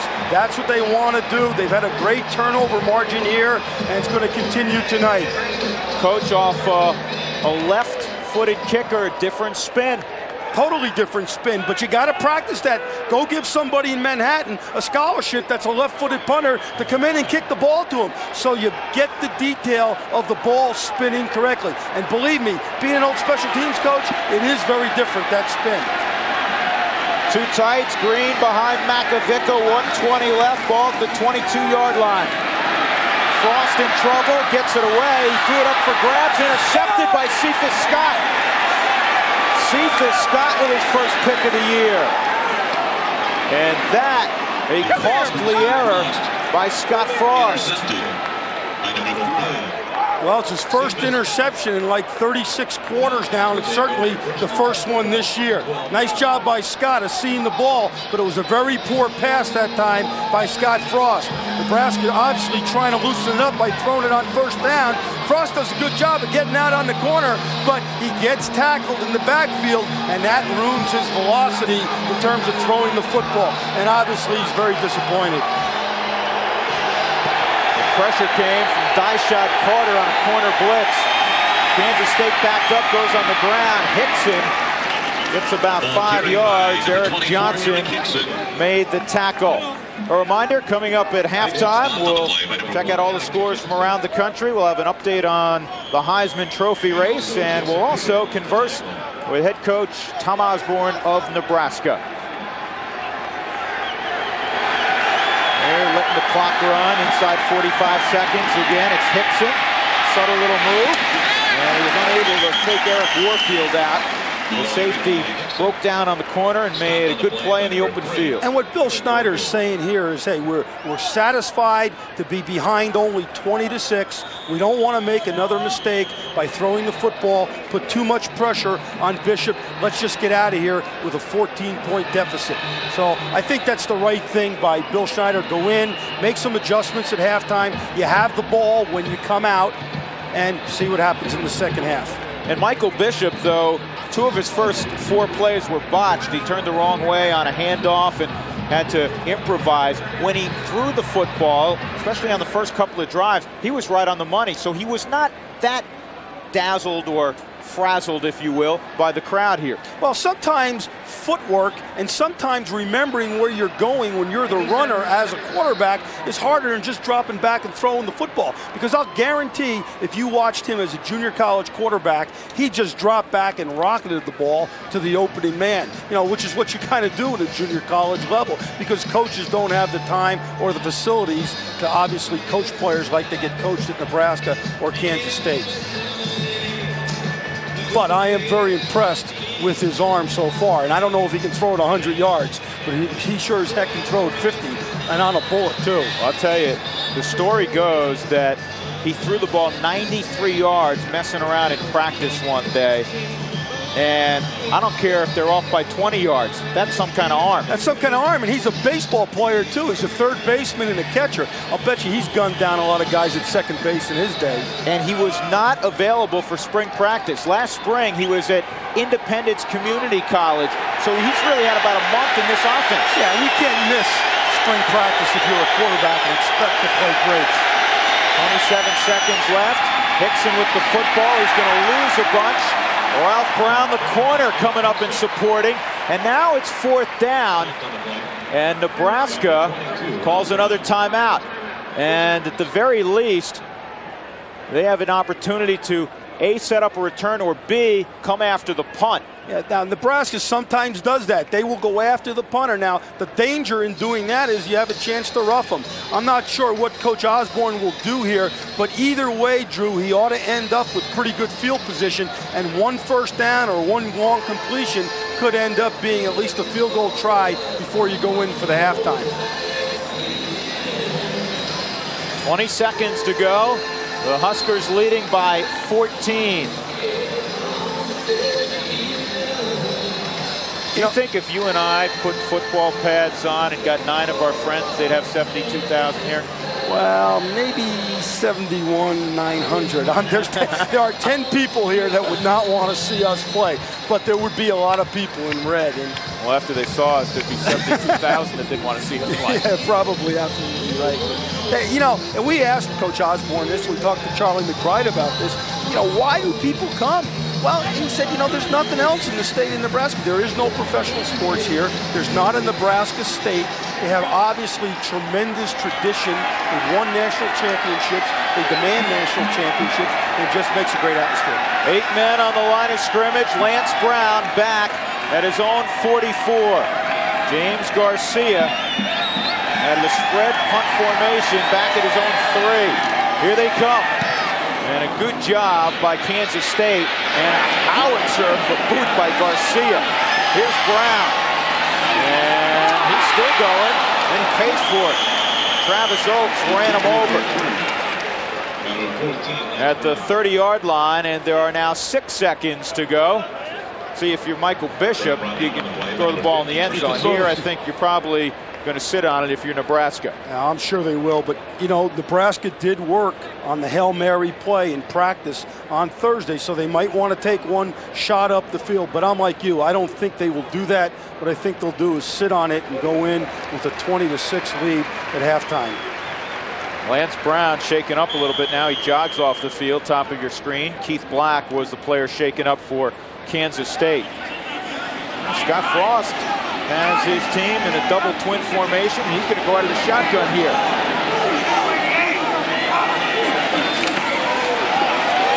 Frost looking deep. And Davison, what a catch! The true freshman, Matt Davison. It'll look good in the stats. However, that is the final play of the first half. Good throw and a wonderful catch by Davison. So at the break, Nebraska pleasing the home folks. They lead Kansas State 20-6. Let's go downstairs. Greg Bell with Coach Bill Snyder. Greg? Coach, you've had some success with the throwing game. You came in wanting to establish the run. Will you stick with that game plan come the second quarter? Well, we're going to do whatever we think we can do to move the football. Right now it's a little difficult to move it on the ground, and we've had some trouble throwing it of late. So, you know, we're going to have to try to mix it up and keep a balance in terms of our approach to offense and see what happens. We got to pick up our kicking game. I think obviously we got ourselves in some trouble there, and we just can't turn the ball over. You know, we turned it over by trying to throw it. Okay, Coach, good luck in the second half. Okay, Drew, back up to you in the booth. All right, Greg, thank you very much. Bill Snyder's team needs a big second half. They're down by 2 touchdowns in Lincoln.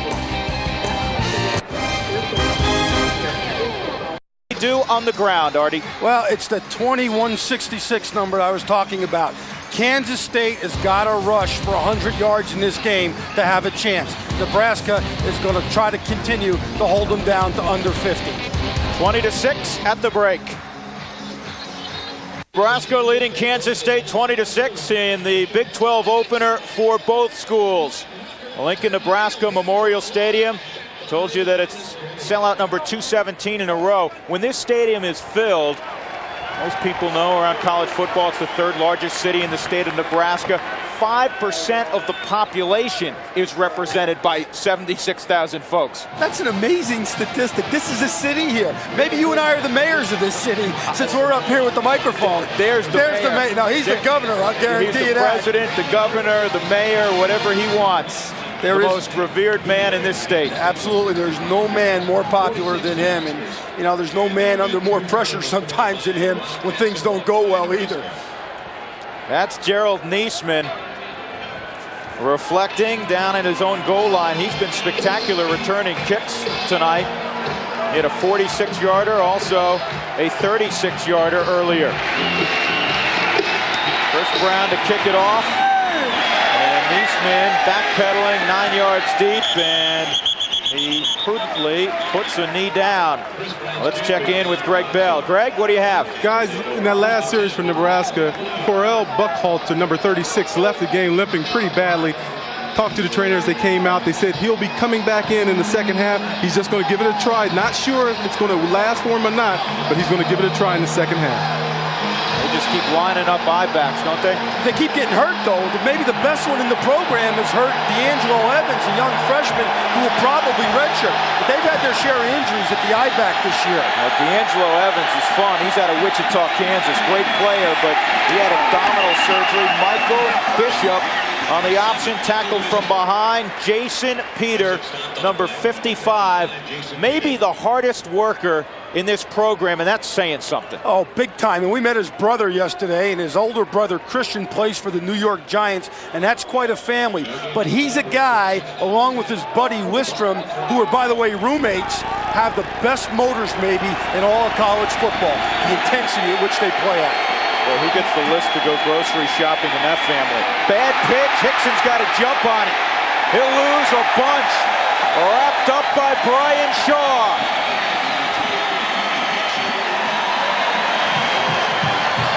Chad Kelsey put the pressure on Bishop, and Kansas State's going backwards. You know, if you're Kansas State, you got to think that Nebraska knows how to defend the option. Bishop comes on the corner that time, but I don't think he makes a very good pitch. It goes right over the top of Hickson's head. Now, Hickson's got to fall on that football and secure it, because if you go and try to pick it up, Drew, a defender might just knock the ball out of your hands. Well, Coach, you were a defensive coordinator. 3rd and 25. What do you call on offense? If I were Kansas State, I'd run a draw here, and then I'd punt. Tough to hear in this end zone, and movement. Todd Weiner came out of his stance. Grant Wistrom, Eric Johnson pointing in his direction. We will see how the officials saw it. Well, the crowd wants the offense to jump, obviously, but sometimes the defense jumps. And Nebraska was offsides on defense 3 times in the first drive against Washington. Offside defense, 5-yard penalty. Well, it was Wistrom. That's the good news. The bad news is it's still 3rd and 20. Yeah, it's 3rd and forever, no matter how you look at it. All it did was get a little bit more room for Kansas State if they have to punt. Bill Snyder said this: if you want to spend all your time watching the crowd here in Lincoln, the Jumbotron and those things, that someone will probably run right over the top of you and leave tire marks. There are a lot of programs that have come in here and learned that. Yeah, that's someone's an offensive, defensive lineman from Nebraska. Pressure coming, Bishop. Oh boy, he pays for it at the 6-yard line. Jason Peter blew him a kiss. Jay Foreman also in the backfield applying pressure. The black shirts hold, and Kansas State will punt the football. Somehow I think Nebraska's come revved up here for this second half. You think Charlie McBride gave him a good talking to? Flag comes in. Garcia's been averaging more than 50 yards a punt. Chevin Wiggins just shy of midfield trying to get to the wall. And he'll get about 3 yards, and then the omnipresent Travis Oakes made the play. He's everywhere. Hey, he does it all. He plays linebacker. He runs down the field. He's a valuable guy to this Kansas State team, who plays a lot of starters on offense and defensive special teams. Illegal motion is indicated by John Laurie, the referee. And Nebraska already with good field position. They'll probably decline it. They're on the plus side of the 50 at the 47 of the Wildcats with a 20-6 lead. Illegal motion, offense, 5 yards, repeat 4th down. Well, repeat the down. They're going to have him punt it again. And maybe that's because they're going to force him into a shorter punt formation. Well, he is. He's going to make him really get back and punt out of that end zone, which is very, very difficult to do. You see Garcia get a pretty good punt off here, but now there's going to be a shorter distance for the snapper to snap the ball. And you know Nebraska right now is thinking about blocking the punt. I'm not sure they're going to, because like I said, even if they fair caught the ball, Drew, where they're going to be is great field position. The punter is lined up 13 yards. His feet are on the end of the end zone here, 13 yards from the line of scrimmage. He's usually at 15, Drew. Brandon Knowles is the long snapper. They need good protection. Garcia, preseason All-American at punter. Low snap, and it's handled nicely, but a line drive punt. Wiggins from the 49. And he'll get it all the way to the 34. So it was a good decision by Tom Osborne and the Huskers. They picked up 13 yards in that exchange. Punt of 46, return of 15. Scott Frost was very, very good in that first half. 88 yards on the ground, Artie. Yeah, well, Kansas State wanted Scott Frost to carry the ball, and they're going to see the results here. Scott Frost did a great job of engineering this offense, not only on the option, but escaping from danger when he was in the shotgun trying to throw the football. And now outstanding field position, plus 34. Handed to Amon Green. He squirts through the other side of the pile, gets it to the 27. Jerome Evans tripped him up. And here are the numbers officially for Scott Frost. Just 46 in the air, 88 on the ground. That's okay. His primary responsibility is to move him down the field. He's done that. Absolutely. At Nebraska, you're going to play in 4 plays. You're only going to throw it 1 time at the most. So, hey, he's going to get bigger yardage running the football than he is throwing it here. Wiggins and Davison come to the near side. Wiggins in the slot on 2nd and 3. Option short side. Here's a cutback, and Frost is gathered in the backfield. 56 is Andre Rowe. Another one of those junior college transfers. 10 junior college players taken in this year by Bill Snyder. That's unusual for a big-time program. It is unusual because it's hard to get him into your system. You're going to see Frost this time give some kind of signal to his backs behind him. It's an option, obviously, to his right, but ill-advised. He makes a decision to come back against the grain, and he runs into a lot of guys with silver helmets on. That was probably the first bad decision he has made tonight. Well, he made one bad decision throwing his first pick in 155 passes in the first half late. Other than that, he's been flawless. He's throwing it down the field, and it's complete. Jackson made the catch. Vershawn Jackson inside the 10-yard line. A flag came in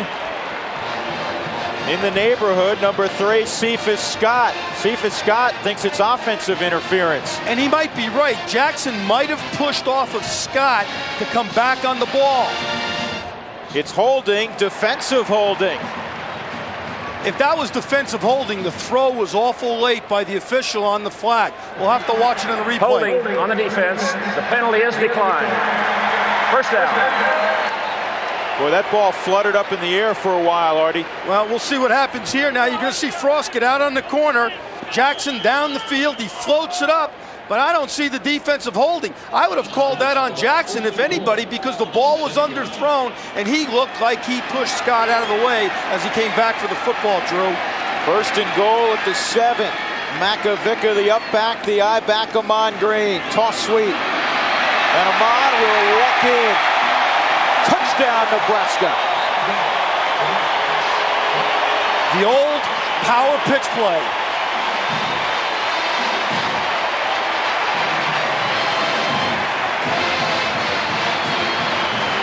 Nothing like a great offensive line that's going to get out in front of you. Watch big old Aaron Taylor there, number 67. He's going to throw it back. Block. Makovica is going to knock somebody down, and Green is going to walk into the end zone literally untouched. Chris Brown back into the football game. Retzlaff is the holder, and the kick is right through.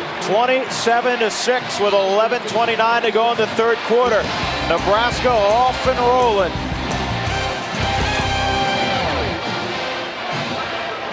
And Artie Gigantino, I'm Drew Goodman. And the Huskers have got it going on the ground behind the pipeline. And they have such an athletic offensive line. They're not just 300-pounders. They can move out people. No, and Milt Tepper, the offensive line coach, he calls them a bunch of short, stubby guys. But they're big guys. Stubby means big to him. He doesn't want big guys playing here in terms of height, but he wants wide guys. And he's got a bunch of wide bodies playing for him. We talked to him yesterday. He says, I recruit explosive guys. Guys with punch. He must have used the word explosive half a dozen times in our conversation. Little turn-in pattern. Burnett and Ralph Brown. And a flag comes in. Perhaps interference on Brown. Tight coverage. They've tried to pick on him, and they have been unsuccessful. Holding on the defense. 10-yard penalty. First down.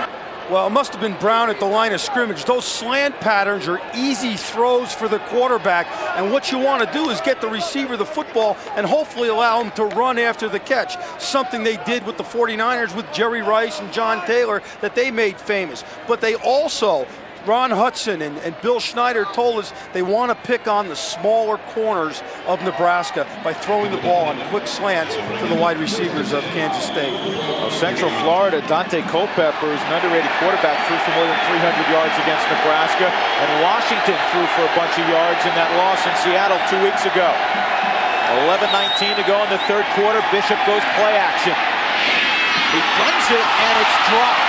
And that has been the story too frequently for Kansas State's wideouts this year. Gavin Parise had it in his hands. That was on a line for 45 yards. Yeah, it's amazing. I mean, they have had nothing but problems catching the football. And I don't know if Bishop throws the ball too hard or not.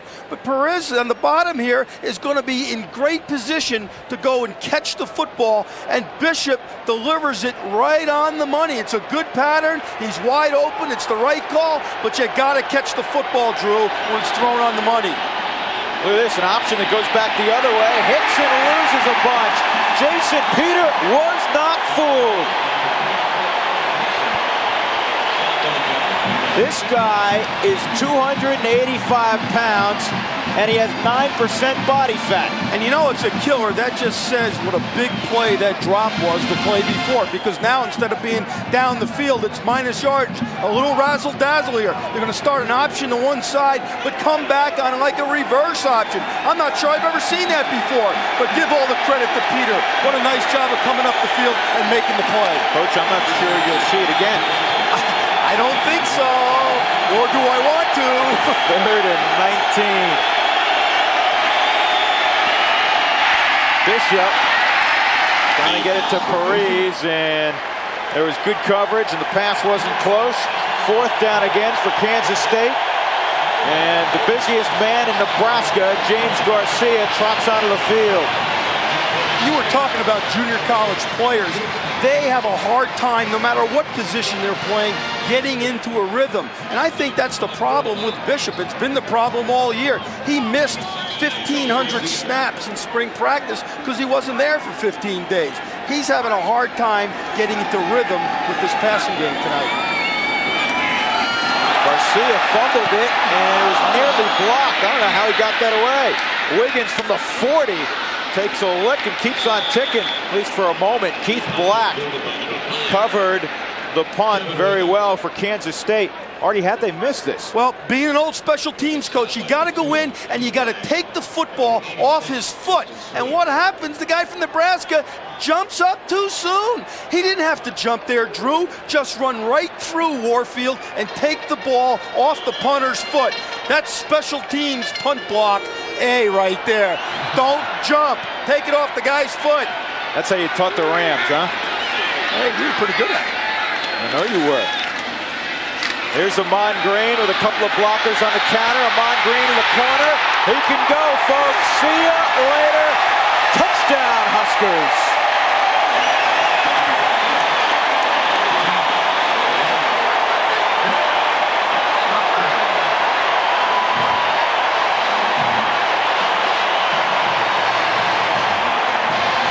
$59 yards. Boy, they can get on you and run up the score in a hurry.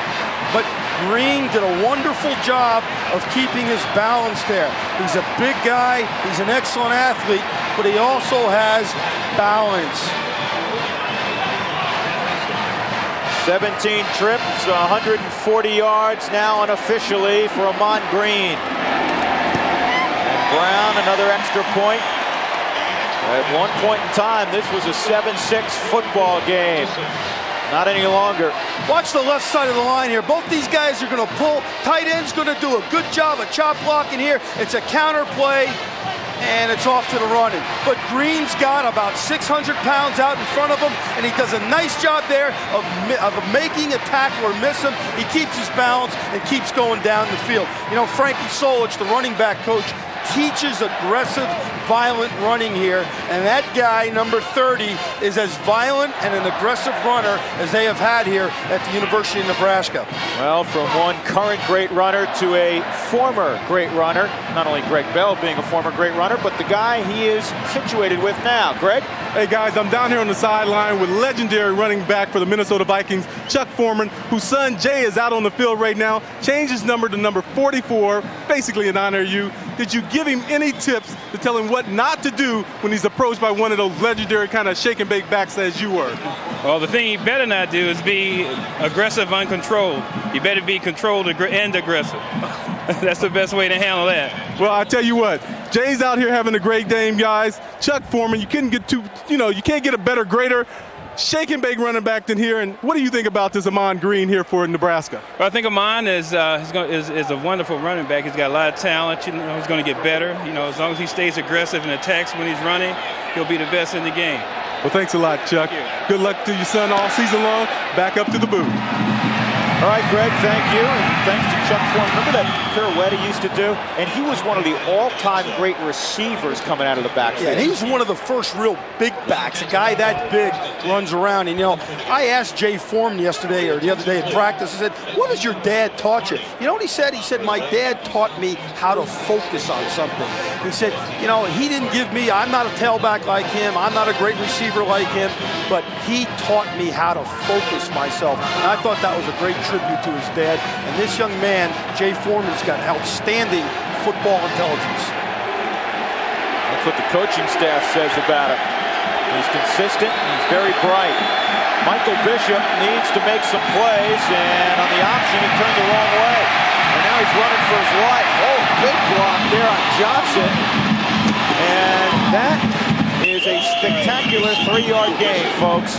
Eric Hickson nearly knocked Eric Johnson into the Nebraska sideline.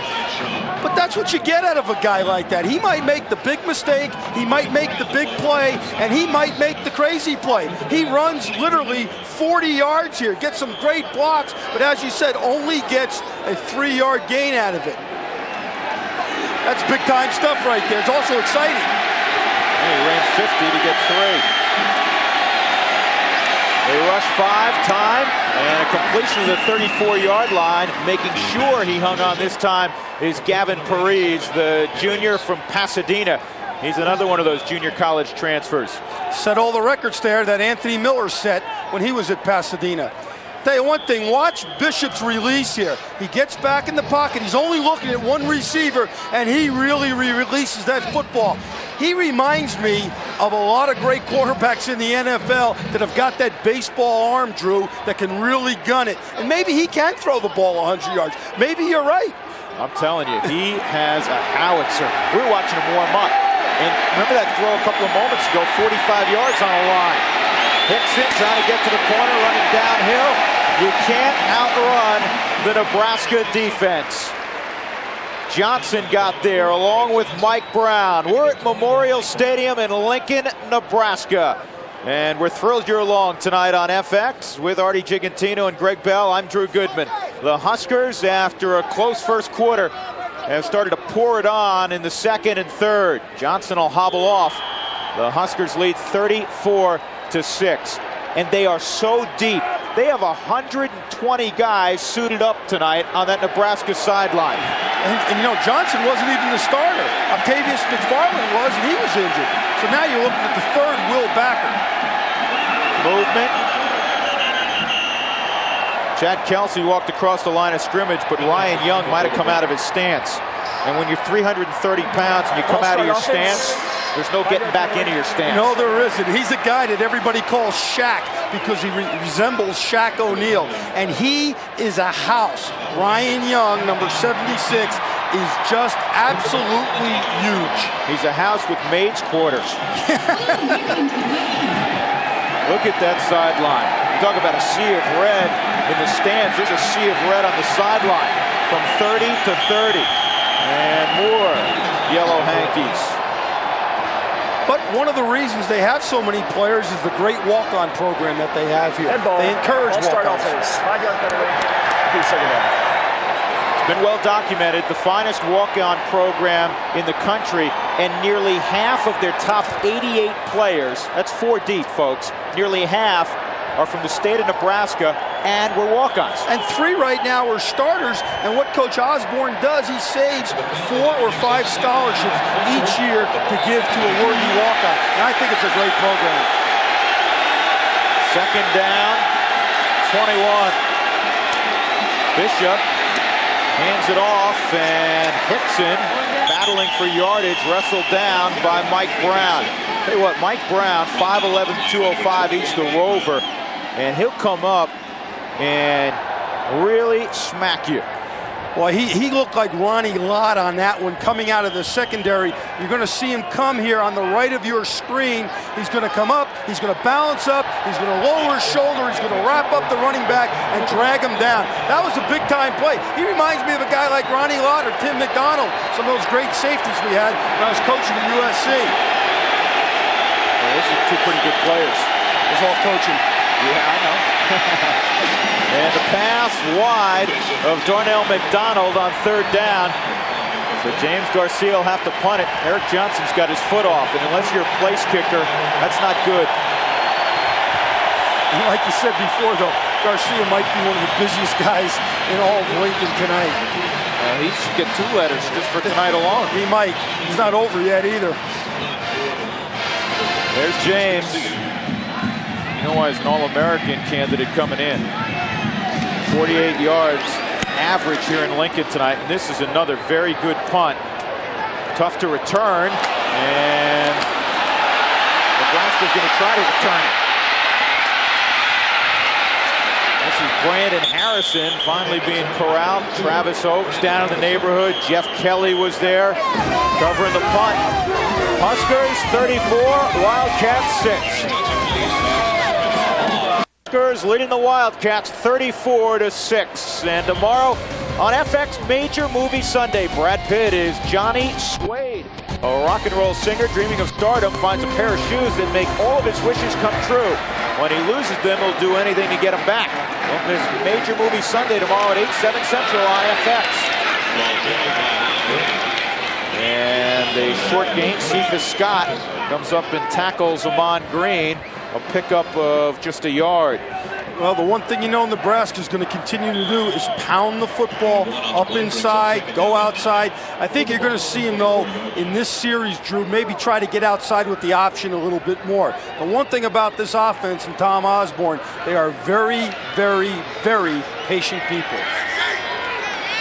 Double tight. Amon Green on a counter. Here comes a reverse. This is the freshman quarterback Newcomb playing wingback. And he's tackled at the 49-yard line. He got a great block. He's an exciting guy. Tom Osborne said he's even better than we thought he was when we recruited him. Well, that's what happens. You know, he comes from a place like New Mexico where there's not a lot of players. And here's a counter play that turns into a reverse. And it's a great block by Scott Frost. He does an excellent job of coming back and blocking somebody. And you gotta love right that with a quarterback when a quarterback's gonna roll up and try to block a defensive lineman. The thing about Nebraska's trickery, though, Drew, it's very subtle. It happens when you don't think it's going to happen. He was blocking a 290-pound man in Damian McIntosh. They fake it this time. Amon Green's got open field. Look out. Goodbye. That wasn't a bad 3-play drive.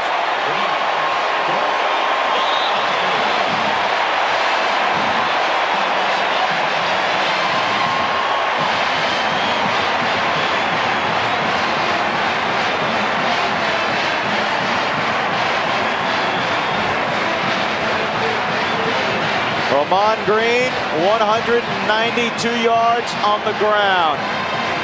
It wasn't a bad call either, and the ball handling was absolutely superb. It was set up, obviously, by the reverse. Great call by the offensive coaches in Nebraska. Chris Brown make it 41-6. Amon Green out of Omaha Central High School. A guy way back when by the name of Gale Sayers starred at Omaha Central. Are rolling 41-6 over Kansas State. The last time the Wildcats were able to beat Nebraska, 1968. Amon Green wasn't even in a twinkle in his parents' eye. Career high 4 touchdowns, 192 yards rushing. His career best is 214 against Iowa State. He was over 1,000 as a freshman. He had turf toe last year and merely rushed for 917 yards as he was banged up. But he's as good an I-back as they've had. They've had some unbelievable I-backs here. And ask Jim Lambright, the head coach at the University of Washington, because Green ran right over the top of him last week in Seattle. And Lambright had a bad shoulder and a bad knee all week. Well, here is how Ahman Green got in the end zone. A 3-play drive. We'll show you the last 2. Okay, here's the reverse where Green hands the ball off to Newcomb. Newcomb comes around, gets a great block by Frost, and gets some real positive yardage there. Excellent job by Scott Frost, but be careful, Scott, you don't hurt yourself. Okay, now, here's the second play. Now watch this big guy right there, Eric Anderson. He comes around, he's an All-American player. He's gonna end up blocking 2 guys, and Green just takes it on into the end zone. But that play was made by Eric Anderson's block of 2 men. Counter tray, Hickson bangs it through there for 7 yards. 41-6 Nebraska. Folks, they're over 300 yards rushing, and when they rush for more than 300 yards in a football game, they have won 77 consecutive games, and they're well on their way to 78. Kansas State was 7, which means in their last 4 games against the Huskers, they've got 8 yards. 8 yards. Rushing. That's not going to get it done. Penalty flags before the play. You know the amazing thing about the folks here in Lincoln? They will stay to the bitter end no matter what. I mean, if they hang 70 points on an opponent, they will stay to the end. False, excuse me, defense, offsides, 5-yard penalty. Defense move first. Let me tell you a quick story. There's Eric Anderson, number 70, the All-American. He's 6'4", 305 from Southeast High School here in Lincoln. Now, Scott Frost is 6'3" and 220. His mother, Scott Frost's mother, was a great track athlete. In the state championship in Nebraska, this guy won the shot put. In second place was the 305-pound kid, Anderson. How about that? Speechless. Bishop, all kinds of time, a rope, and a great catch inside the 30 by Darnell McDonald. Just his second catch of the year. I'm amazed at his arm. You know, he really did a good job, but you know, there was no one in the passing lane. The Kansas State offensive line's doing a good job of keeping these red shirts away from him. When he's got time, he is an accurate passer. And like you said, he throws that ball on a rope. But you know, the Nebraska defenders have got to go up and try to react to the football. They can't stand around and watch. 42-yard gain. Counter, Hickson makes a man miss, and then Eric Johnson grabbed him. Good to see Johnson back in the football game, the junior from Phoenix. 200-pound outside backer, and that's the new trend for Nebraska. Ever since Florida State and Miami beat them up in the Orange Bowl, they went out and recruited more speed at the linebacker level, Coach. Yeah, you know what they're doing? They're recruiting safeties and moving them to outside linebacker, and they're recruiting outside linebackers and making them defensive ends, because that gives you the maximum amount of speed on defense, and especially because they play on turf here, artificial surface, which makes the defense a lot faster. They fake the toss sweep. Bishop on the slant, and Darnell McDonald hounded by Jerome Peterson. Kansas State obviously would take a miracle for them to win this football game, down by 30-plus points at 41-6. They're down by 35. Bill Snyder has not overhyped this game. He says, you know what, they're another opponent. Obviously, we'd love to beat Nebraska and move to the next level and continue the evolution of this program. He said, but you know what, if we lose, it's not the end of the season. There's still plenty more football. Bishop has a man wide open, and Mike Lawrence catches it, but he stepped out short of the first down at the 18-yard line. The reason I bring that up, Artie, is that instead of Kansas State being overly deflated, if in fact they lose this football game, they will be able to gather themselves a little quicker. Yeah, you can't put all your eggs in one basket, so to speak, and he's absolutely correct. I mean, he knew coming into this game tonight it was going to be a tough go against Nebraska. But he's got a lot of games to go, and he's been to bowl games the last 4 years with defeats. So even if you get beat up here tonight, you can still have a great season. 4th down and 3.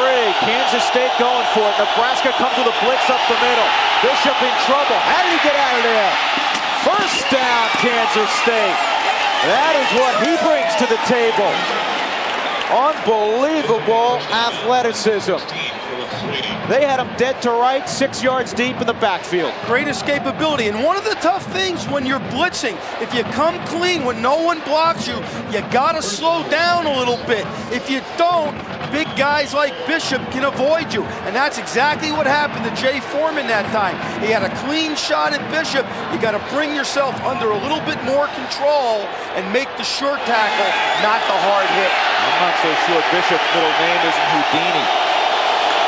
First and 10 at the 14. Counter Trey, hits him, explodes through the hole to the end zone, touchdown. Nice looking drive for Kansas State. And that was against the first defense.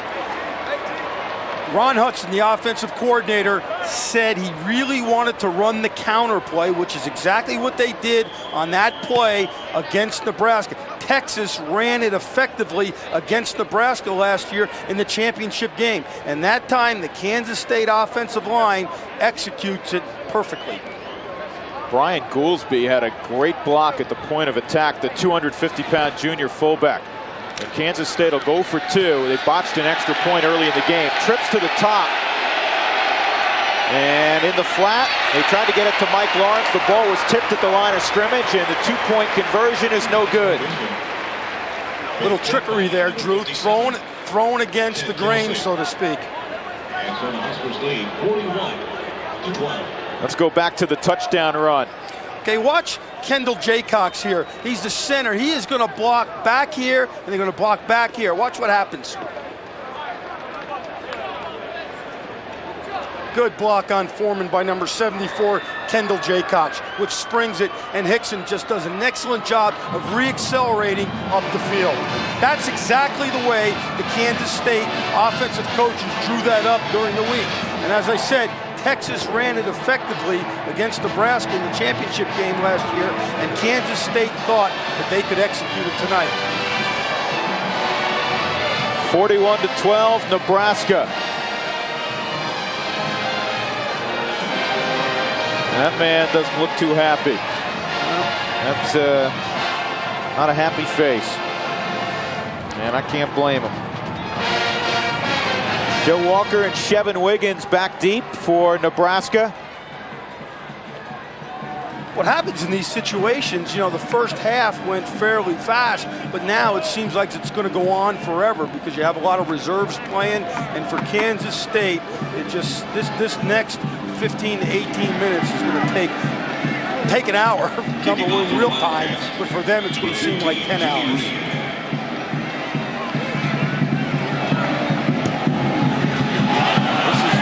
High kicks that's going to come down to Walker at the 23-yard line. And he gets it out to the 38-yard line. So Nebraska again in very good field position, leading 41-12.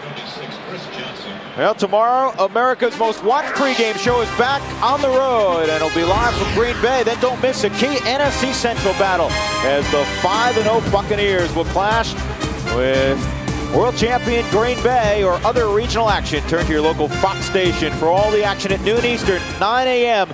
Pacific. Check local listings. Scott Frost still in there. Makovica and Amon Green through the hole. Scott Frost keeps it, and he gets about 4 yards. Let's check in with Greg Bell. Greg? Hey, on that last series before the touchdown run, Dan Young, the offensive line coach for Nebraska, came over to his big guys, looked at them, knew they were tired, said, look, one more good series, and I'll probably get you out of this game early. So look for the depth of Nebraska to start showing. Yeah, number 62, Matt Hoskinson, is in the game, and he is the 6th lineman. He's the center now for Nebraska, but he is a starter. He plays a little guard on both sides and plays some center. So he rotates in there. Talk about depth. They give it to the up back, and the fullback charges ahead. A first down for Makovica. The junior from East Butler High School in Brainerd, Nebraska, recruited by no one out of high school. He was a walk-on guy, and you know, the Nebraska fullbacks, no one ever knows their names. In fact, like we said, he rushed for 129 yards against Washington last week, 2 weeks ago, and that was the most since 1989 by a fullback here at the University of Nebraska. So He's a tough guy, but he's a guy not everybody knows about. Frost, option pass, down the middle. Kenny Cheatham was well covered by Dimitrik Denmark, and Frost hummed it over his head. 2:10 to go. Actually, 2:12 to go in the third quarter. Frost, 4 for 11 in this football game throwing it. But the important stats, what he's done on the ground, and also that he's been able to get the ball to Amon Green, which is always a good option. Yeah, it's too bad they don't count completions on the pitches. You know, right. He'd have a whole lot better percentage. Green, minimal gain here, maybe a yard. Mark Semino and Travis Oakes defensively. Those two guys are good friends. They arrived at Manhattan a year apart. They're both quiet, hard workers. And Oakes said, when I saw Semino and I watched him work out for a couple of weeks and I watched him play, I knew that we'd be good friends. Yeah, well, they ought to be, because they are bookends, and you got to love guys like that. They are both extremely, extremely productive football players for these Wildcats. 3rd down and 10 for Nebraska. Frost on the option, trying to cut it back, and Kansas State does a good job flowing to the football. Casey Weirman, backup linebacker, made the play, and Nebraska stopped the presses. They'll have to punt.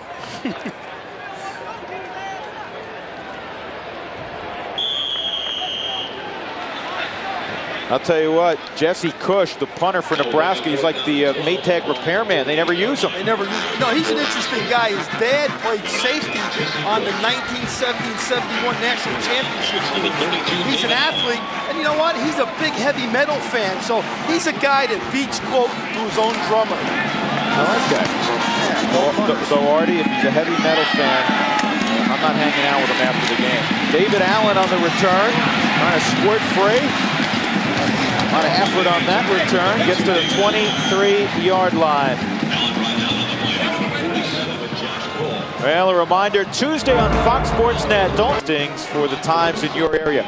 And Artie, I checked out this week's version of Hardcore Football, and it's rated PG, so you can look in. I can look in, yes. Are you ready to go? That's a good program. That's a great program. If you like the NFL, make sure you're with us on Fox Sports Net on Tuesday nights. 20 seconds to go, clock moving in the third quarter. There's big Brian Goolsby. He had a foot injury and didn't play in the first couple of ball games. This is one of the better blocking fullbacks you'll see in college football. Yeah, and this offense really, really missed him, because they had a backup who's not quite as big, Matt Gangwish, who did a good job, but he's not quite as a prolific a blocker as Goolsby is. So Ron Hudson and Bill Schneider were very, very happy to get him back at full health. That'll do it. 3 chapters closed in Lincoln. A familiar story. Nebraska 41, Kansas State 12.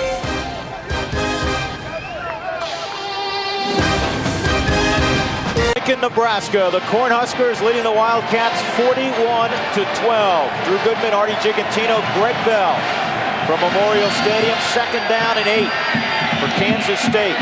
They need points, and they need them in a hurry. Bishop flushed.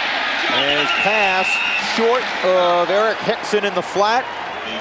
Might have been knocked down by Mike Rucker. Hard to throw over him. He's 6'6". Here's the QB comparison, and this really is the story of the football game. Bishop 5 of 15, Frost 4 of 11, but you see some big plays from Frost. 4 catches, 169 yards. It's running the football. Kansas State dead last year in the Big 12 running it. They've had success, but against MAC teams tonight, not a lot of success. No question. The quarterback's ability from Nebraska to run the football has been the difference in this game tonight. Bishop with time, throwing the out route, and you want to talk about good coverage. Ralph Brown was more open than Everett Burnett, and Ralph Brown has a red jersey on. And he's the 1996 Big 12 Defensive Newcomer of the Year. See those arms there? There's a lot of big guns. Nice little tricep shot there on Amon Green. A lot of big guns with Nebraska players. They have the best strength program in the country under Boyd Epley, and they have had for a number of years. They call it strength and performance, and they have an index that they keep track of. Here's a punt. And taken by Harrison.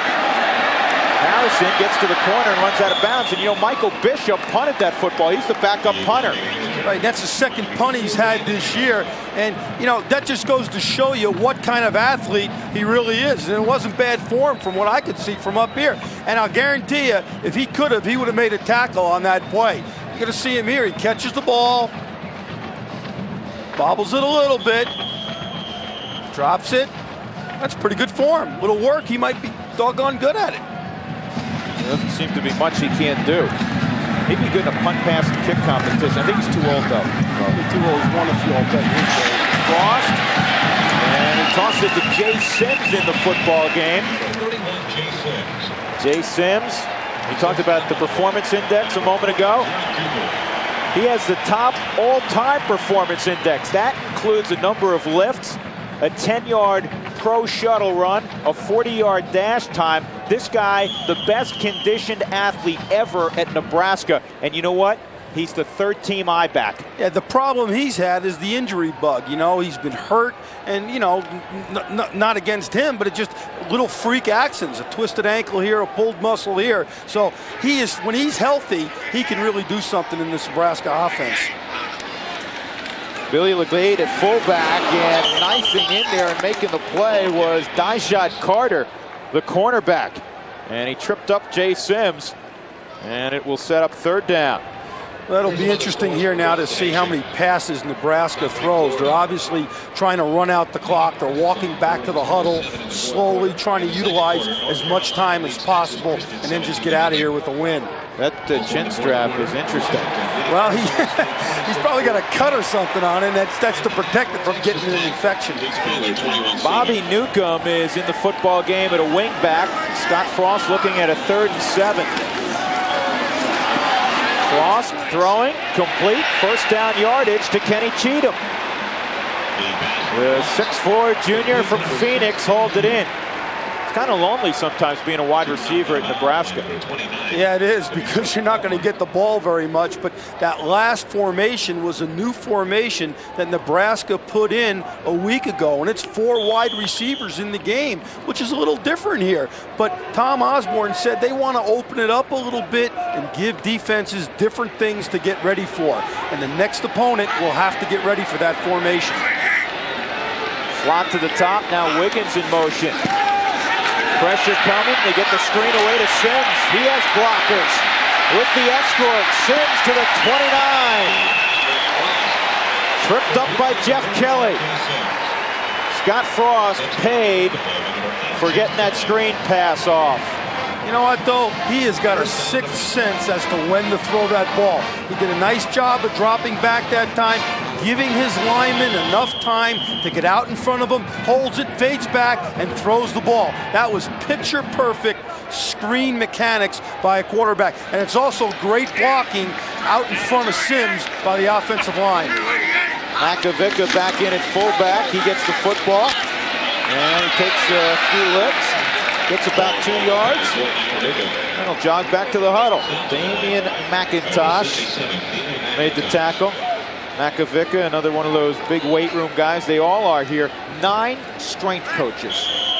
That's more than most football staffs in the country. But hey, if you're going to emphasize something, if you're going to be the best at what you try, you know, what you set out to be, then do it. A long time ago, Bob Devaney and Tom Osborne sat down and said, we are going to set a trend here in the United States with strength development, and they have here at the University of Nebraska. And a lot of lean big guys, not just big guys. Even the coaches are. Yeah, they're in great shape. Tom Osborne runs every day. Here's Frost to the corner on the option, give him 9. Scott Frost, who runs under 4.6 in the 40. You know, he reminds me a little of Cordell Stewart. Same kind of size, the ability to run, the ability to throw. Yeah, he can do it all, and you know, you look at him because he looks like we talked about before. He almost looks like a safety, and you know, he received a lot of criticism when he left Nebraska and went to Stanford, but I don't think if you talk to him, he regrets it. He had a great experience at Nebraska. He's come back. He's going to be a hero this year, even though he got off to a rocky start last year. But this guy is really something special. 3rd down and a yard. twin tight end. Sims puts his helmet down and gets enough for the first down before he hit Jared Cooper. Backup strong safety. Football's a violent game, folks. Listen to this play. First down, Nebraska. You gotta just love pads, and that's a great job by our crew downstairs in the truck, but you gotta love it when you can hear the pads, especially way up here. A big part of the autumn, a huge part here in Lincoln. 2 seasons. Football season and waiting for football season in Nebraska. Frost tucks it up, gets a couple.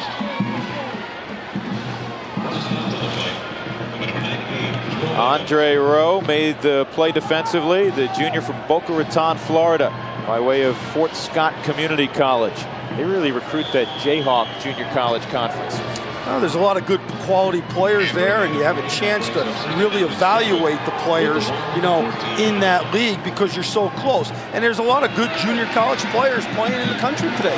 California's got over 95 junior colleges alone. There's a bunch in Texas, so there are a lot of good football players in the junior college ranks. Used to be on a first-name basis for all those coaches, too.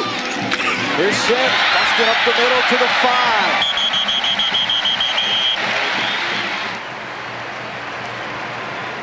That was Nebraska power there.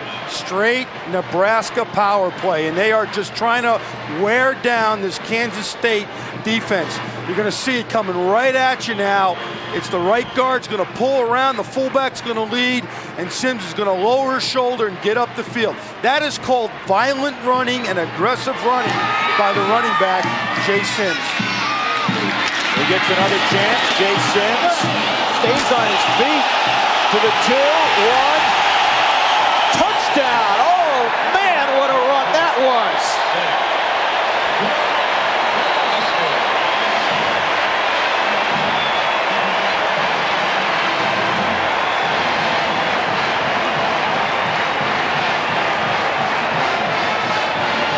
A whole lot of want-to on that run. Yeah, the effort on the end here is just magnificent. He gets knocked down, he turns around, he lowers his shoulder, he keeps his feet moving. That is just great, great, great. That's 3 greats, Artie. That's 3 greats all the way. I hope the coaches grade him the way I do. 47-12, make it 48-12. Nebraska will make it 29 in a row over Kansas State. But a whole lot of folks have come in here and left on the wrong end. 48-12, Huskers. Frankie London could be getting ready to play a little quarterback. He might give Scott Frost the rest of the evening off. 4 yards deep. This is Neesman. And he only gets to the 17-yard line this time. Let's check in with Greg Bell, one running back, talking about another running back. Greg? Hey, guys, Sims is a classic case of what a lot of the coaches here at Nebraska told us yesterday, is that everybody here works 100% of the time, regardless if they're a first-string or a fourth-string guy. And you love it when you get to see a guy like Sims come who's gone through so much adversity here. And you know what the biggest thing I see right now, guys? Emotionally, Kansas State is being drained because when the seconds and thirds can come in and do what the first team does, all you can do is shake your head. Absolutely. I'll tell you a quick story about Jay Sims after this snap. Kansas State backed up at their own 16-yard line. Tight formation. Bishop still the quarterback. And they hand it to Hickson. Hickson cuts it back, gets to the 19, and then Justin Wilkes wrapped him up, the 310-pound junior. Jay Sims is 25 years of age. He's a senior from Omaha. Didn't have any carries coming into this football game. But Jay Sims, you say, how's he 25 years of age and he's a senior? Well, Jay Sims is a kid that took 3 years off after high school and just worked. And then decided he wanted to attend college. And he's worked very, very hard, and his reward tonight, 5 carries, 19 yards, and a touchdown in his senior year. Hickson has the corner. 35-yard line, and a flag comes in. Peterson made the tackle. I wonder if he grabbed a hold of the face mask. Yeah, I'll bet you that's what it was. And what you're seeing here is Kansas State now working on their offense. They know they're going to lose the game, so they're going to try to execute their offense here. And I think it's a good move by Bill Schneider. And it was a face mask. Personal foul, face mask, 15-yard penalty, into the run, first down.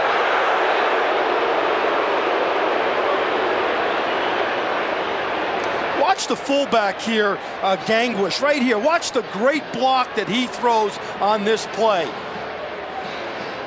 98's coming up the field, and boom, he puts his shoulder into him, keeps his feet moving, but then he keeps his feet moving and puts him on his back. That's really a pancake block, and a great job by Matt Gangwish, the 5'11", 240-pounder, and he's from Shelton, Nebraska, so you know that had to feel good for him. And one of two Kansas State Wildcats from Nebraska.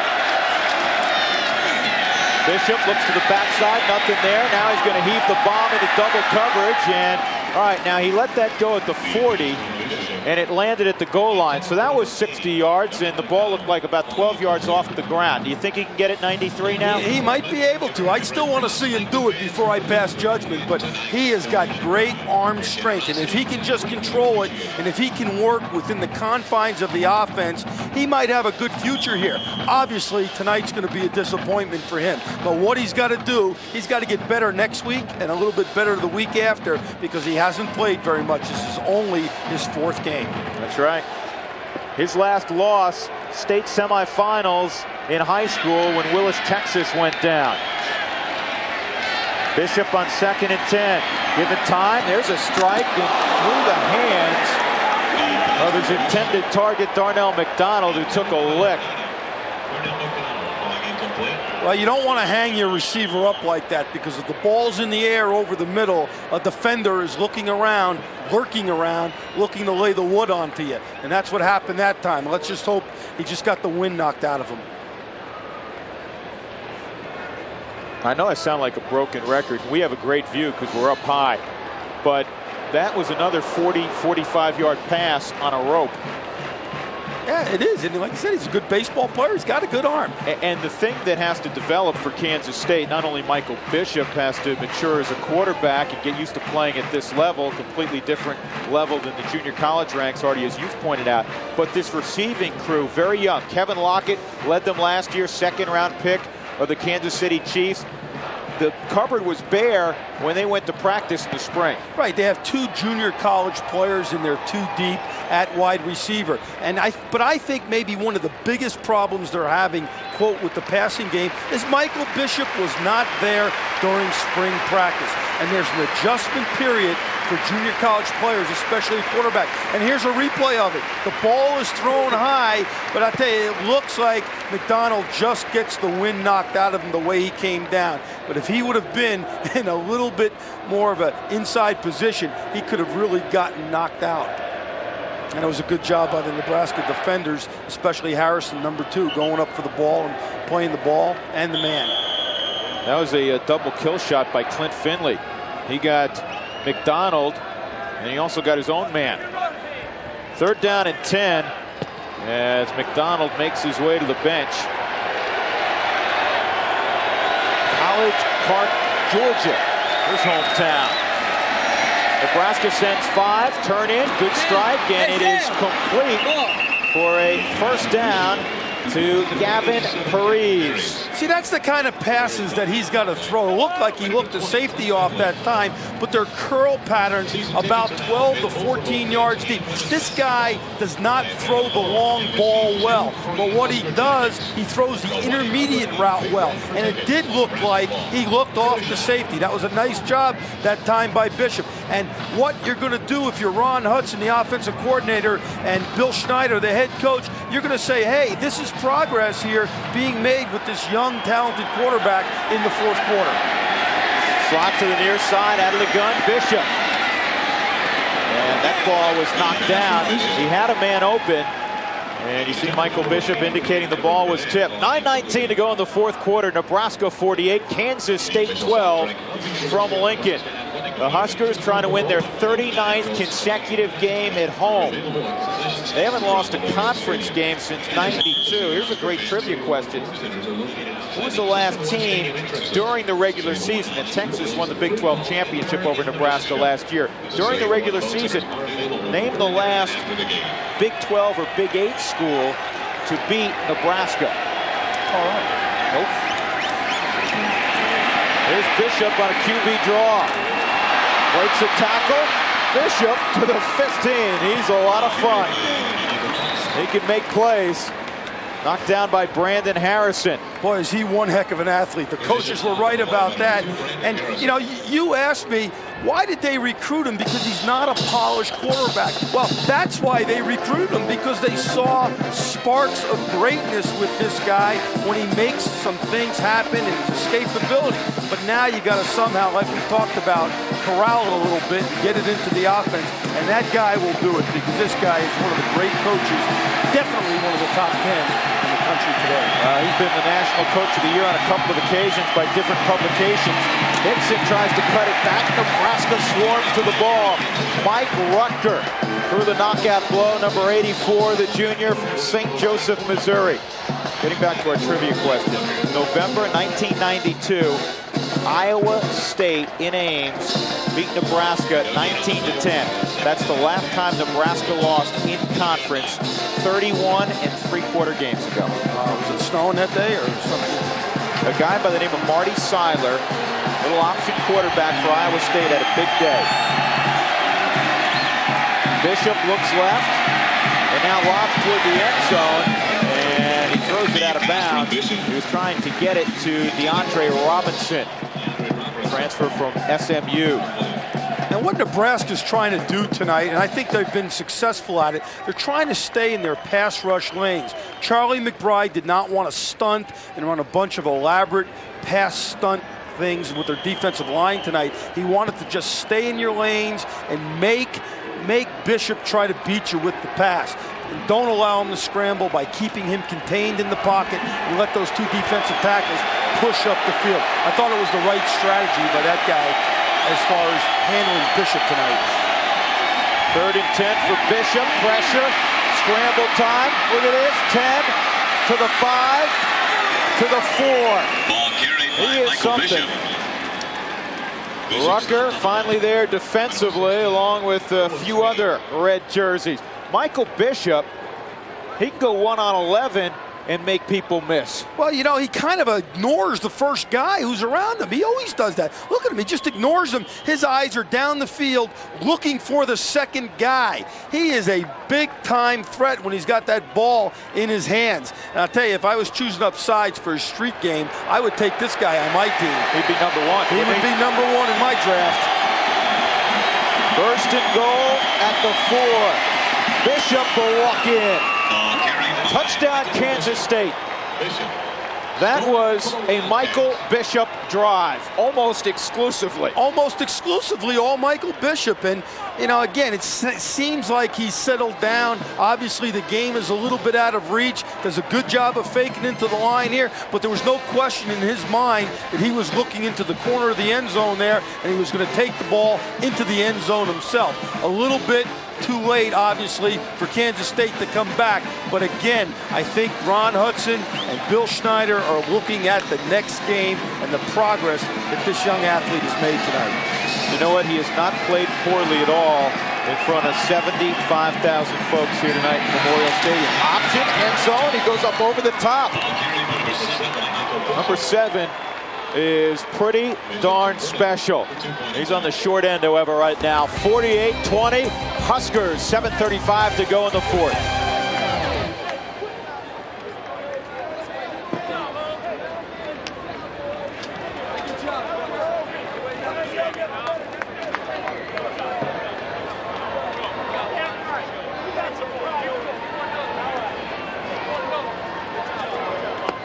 Mutual of Omaha presents 25 years of excellence. Coach Tom Osborne received his 200th career victory against Oklahoma State on October 7, 1993. It took Coach Osborne only 21 years and 249 games to reach this landmark. We call it the line score. 10-6 at the end of one for Nebraska, and they poured it on in the middle 2 quarters. They lead 48-20 over Kansas State. Drew Goodman, Artie Gigantino, and Greg Bell from Lincoln. Kevin Wiggins was off his hands, but he wasn't going to be able to return this one. Actually, it was Kenny Cheatham downfield. Well, stay tuned. Coming up after the game on the quarterback for Nebraska. London, a sophomore from Lake Charles, Louisiana. He can fly. And he hands the football off to Jay Sims, who gets 5 yards. You know, he's really a great ball handler, this guy. He runs the option well. He runs bootleg passes well. But I was very impressed on Thursday at practice with his ability to handle the football. He's really a student of the game. He does it all exactly the way the coaching staff wants it. And I think this guy is going to be a great quarterback for Nebraska next year when he becomes a starter. Well, he's going to get pushed by freshman Bobby Newcomb for that starting position. That's going to be quite a battle. London wrapped up in the backfield by Damian McIntosh. McIntosh is a kid that starts at D-tackle tonight, and 3 weeks ago he started at offensive tackle. I know, and in high school he was a first baseman on the baseball team. So can you imagine that big old guy standing on first base, being the first baseman? I wonder if he could hit the curveball. He tilted the field. He tilted the field. He tilted the field on this one. He does a really nice job here of penetrating up the field and getting to Frankie London before he can get the option going. Now that's not fair though. That big old guy falling on little Frankie. Frankie needs some help there. Inside 6:15 to go in the fourth. Nebraska 48-20. London out of the gun.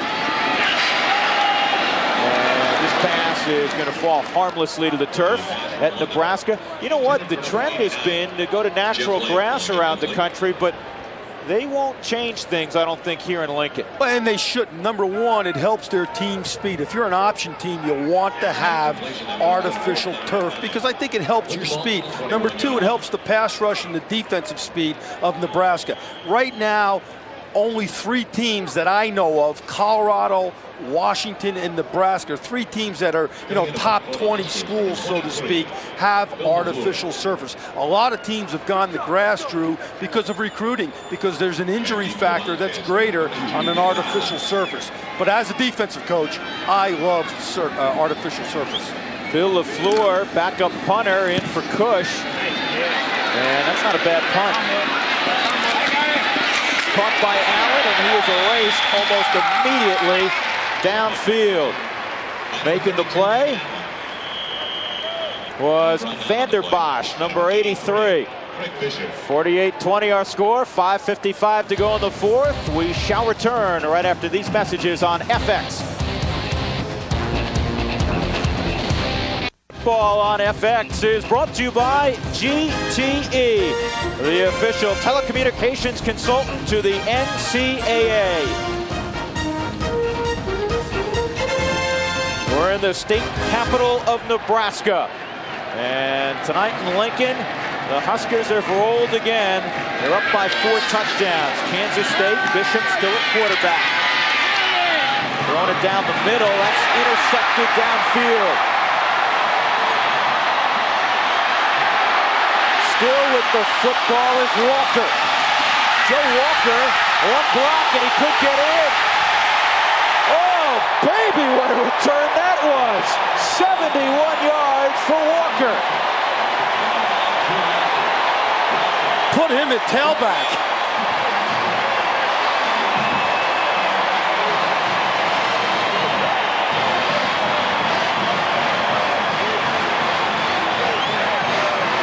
Freshman from Arlington, Texas, the 3rd-team Rover.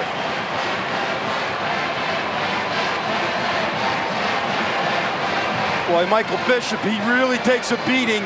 Gets knocked down once, gets held, going to try to make the tackle, falls down. Boy, that's a tough throw, and it's a tough play after the throw for poor Michael Bishop. The left-footed Ted Retzlaff, a senior, and this one is botched. And Frankie London will scramble to the turf. So the the 1-point conversion is no good. 54-20 the score. Let's go downstairs. Greg Bell has a happy couple with him, or a happy individual, we should say. Well, I got two individuals. We'll start off with the dad here. Larry Frost, father of Scott Frost.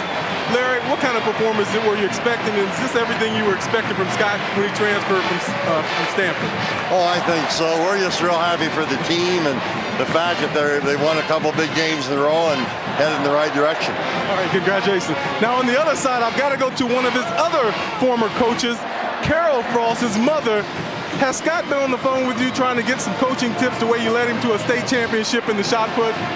Well, he doesn't throw the shot put this time of the year, and he's got a pretty darn good coach in Tom Osborne, so he doesn't need my help at all. Well, congratulations to both parents. They've got a great son, a great quarterback. Take it upstairs. All right, his mom was on the 1968 U.S. Olympic team. She was a discus thrower. She won a gold medal in '67 at the Pan Am Games. Used to be the head track coach for the women here at Nebraska. And we mentioned she still coaches track at Wood River, and she's the receivers coach for Larry, her husband. Well, that's great. I've never heard of a female receiver coach in high school, and I'll bet you she's a good one because she's got a coaching background, and what a great family he comes from. And now I kind of know why everybody was upset when he left Nebraska and went out to Palo Alto and Stanford, because these people are part of Nebraska heritage. That's right. They probably took a lot of grief every Saturday when they came to Memorial Stadium. Well, they just couldn't get in. They just wouldn't let them in. 54-20, 5:34 left in the football game after the missed extra point. And now Tom Osborne rumbling a little bit because his kickoff team didn't have enough guys on the field. And I think one of the reasons that they didn't have enough guys and had to call a timeout is they probably have their third kick team. Well, that's exactly right. But the other day at practice, he drilled this situation where the third and the fourth kickoff team were called out on the field and practiced kickoff coverage. So I was standing right next to him when he was doing it. So, you know, it's something that they prepared for. They probably prepare for each week. But you are so right. A young guy gets his first shot at going out there. Sometimes he forgets, or a guy is hurt and the backup doesn't replace him. So it gets complicated when you get down to your third and fourth kickoff team. Well, you heard our conversation with him at halftime. He talked about the pride of playing football at Nebraska and the fact that they're the only show in the state. Up the middle for a decent gain on the kick return is Gerald Niesman, who had a couple of big returns early. You play at Nebraska, you might have to wait your turn to get on the field.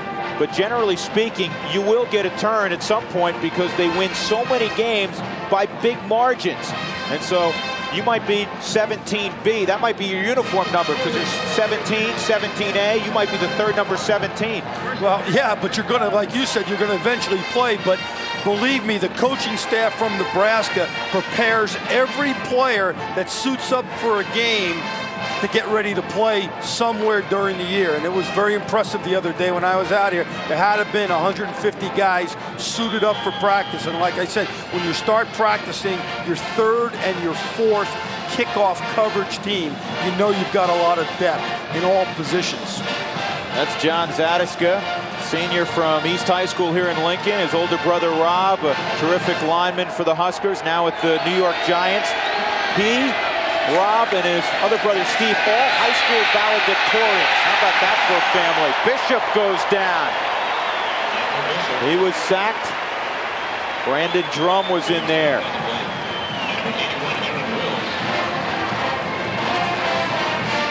You know, I'm surprised here now that Kansas State is trying to throw the ball too much, but that last scoring drive was very impressive by Michael Bishop.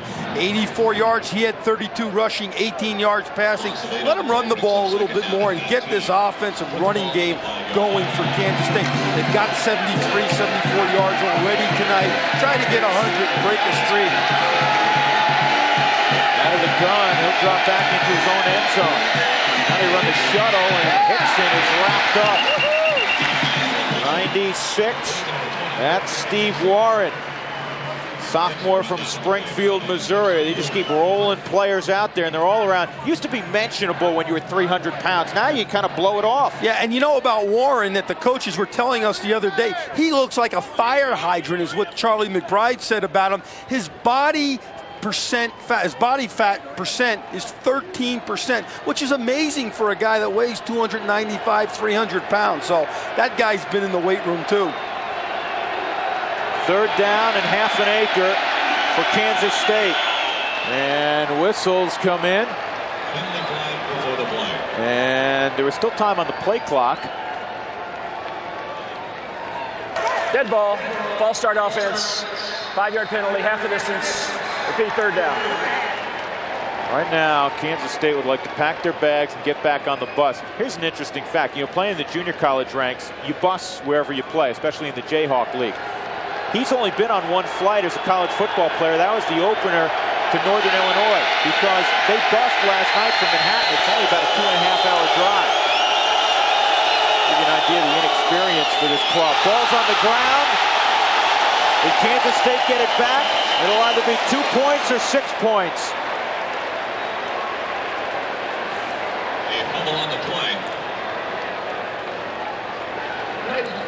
2 points. It looked like Bishop hit the hip of the back when he was handing it off. Again, he's an excited young man here. Sometimes he does things too fast. He hits Hickson's elbow. He hits the elbow. The ball was handed off too high. And those are the little things that he missed during spring ball. The handoff skill, the footwork on running plays. Very, very little things that make you a good quarterback or an average quarterback. And obviously he looked average on that one, but those are the little things that experience will give this young man in terms of making him a complete quarterback. And obviously he's not very happy about it. I'll tell you what, Carlos Polk, even if the exchange was made, may have produced a safety on the play because he was already in the backfield ready to wrap up Hickson. Yeah, they got some great penetration on that. And you've seen some backup players now from Nebraska that are going to go in there and they want to prove their worth and say, hey, I deserve my scholarship and someday I want to be part of that starting unit here at Nebraska, especially on defense, the black shirts. So you're going to get guys, even though they're second teamers, Drew, really playing hard in the final 3 or 4 minutes of the game. 27-0 in his college career coming in. It'll be 27-1, and though he's disappointed, 27-1 is a pretty good record. And if you look at Kansas State and the schedule they have the rest of the way, they're at home the next couple of weeks. Missouri, Texas A&M come a-calling, 2 pretty good football teams. Larry Smith has the Tigers on the rebound, but Kansas State does not have a team left that they don't match up with. Oh, absolutely. And that man, Bill Schneider and Ron Hudson and Stoops and all the coaches on this staff, I think, are excellent coaches.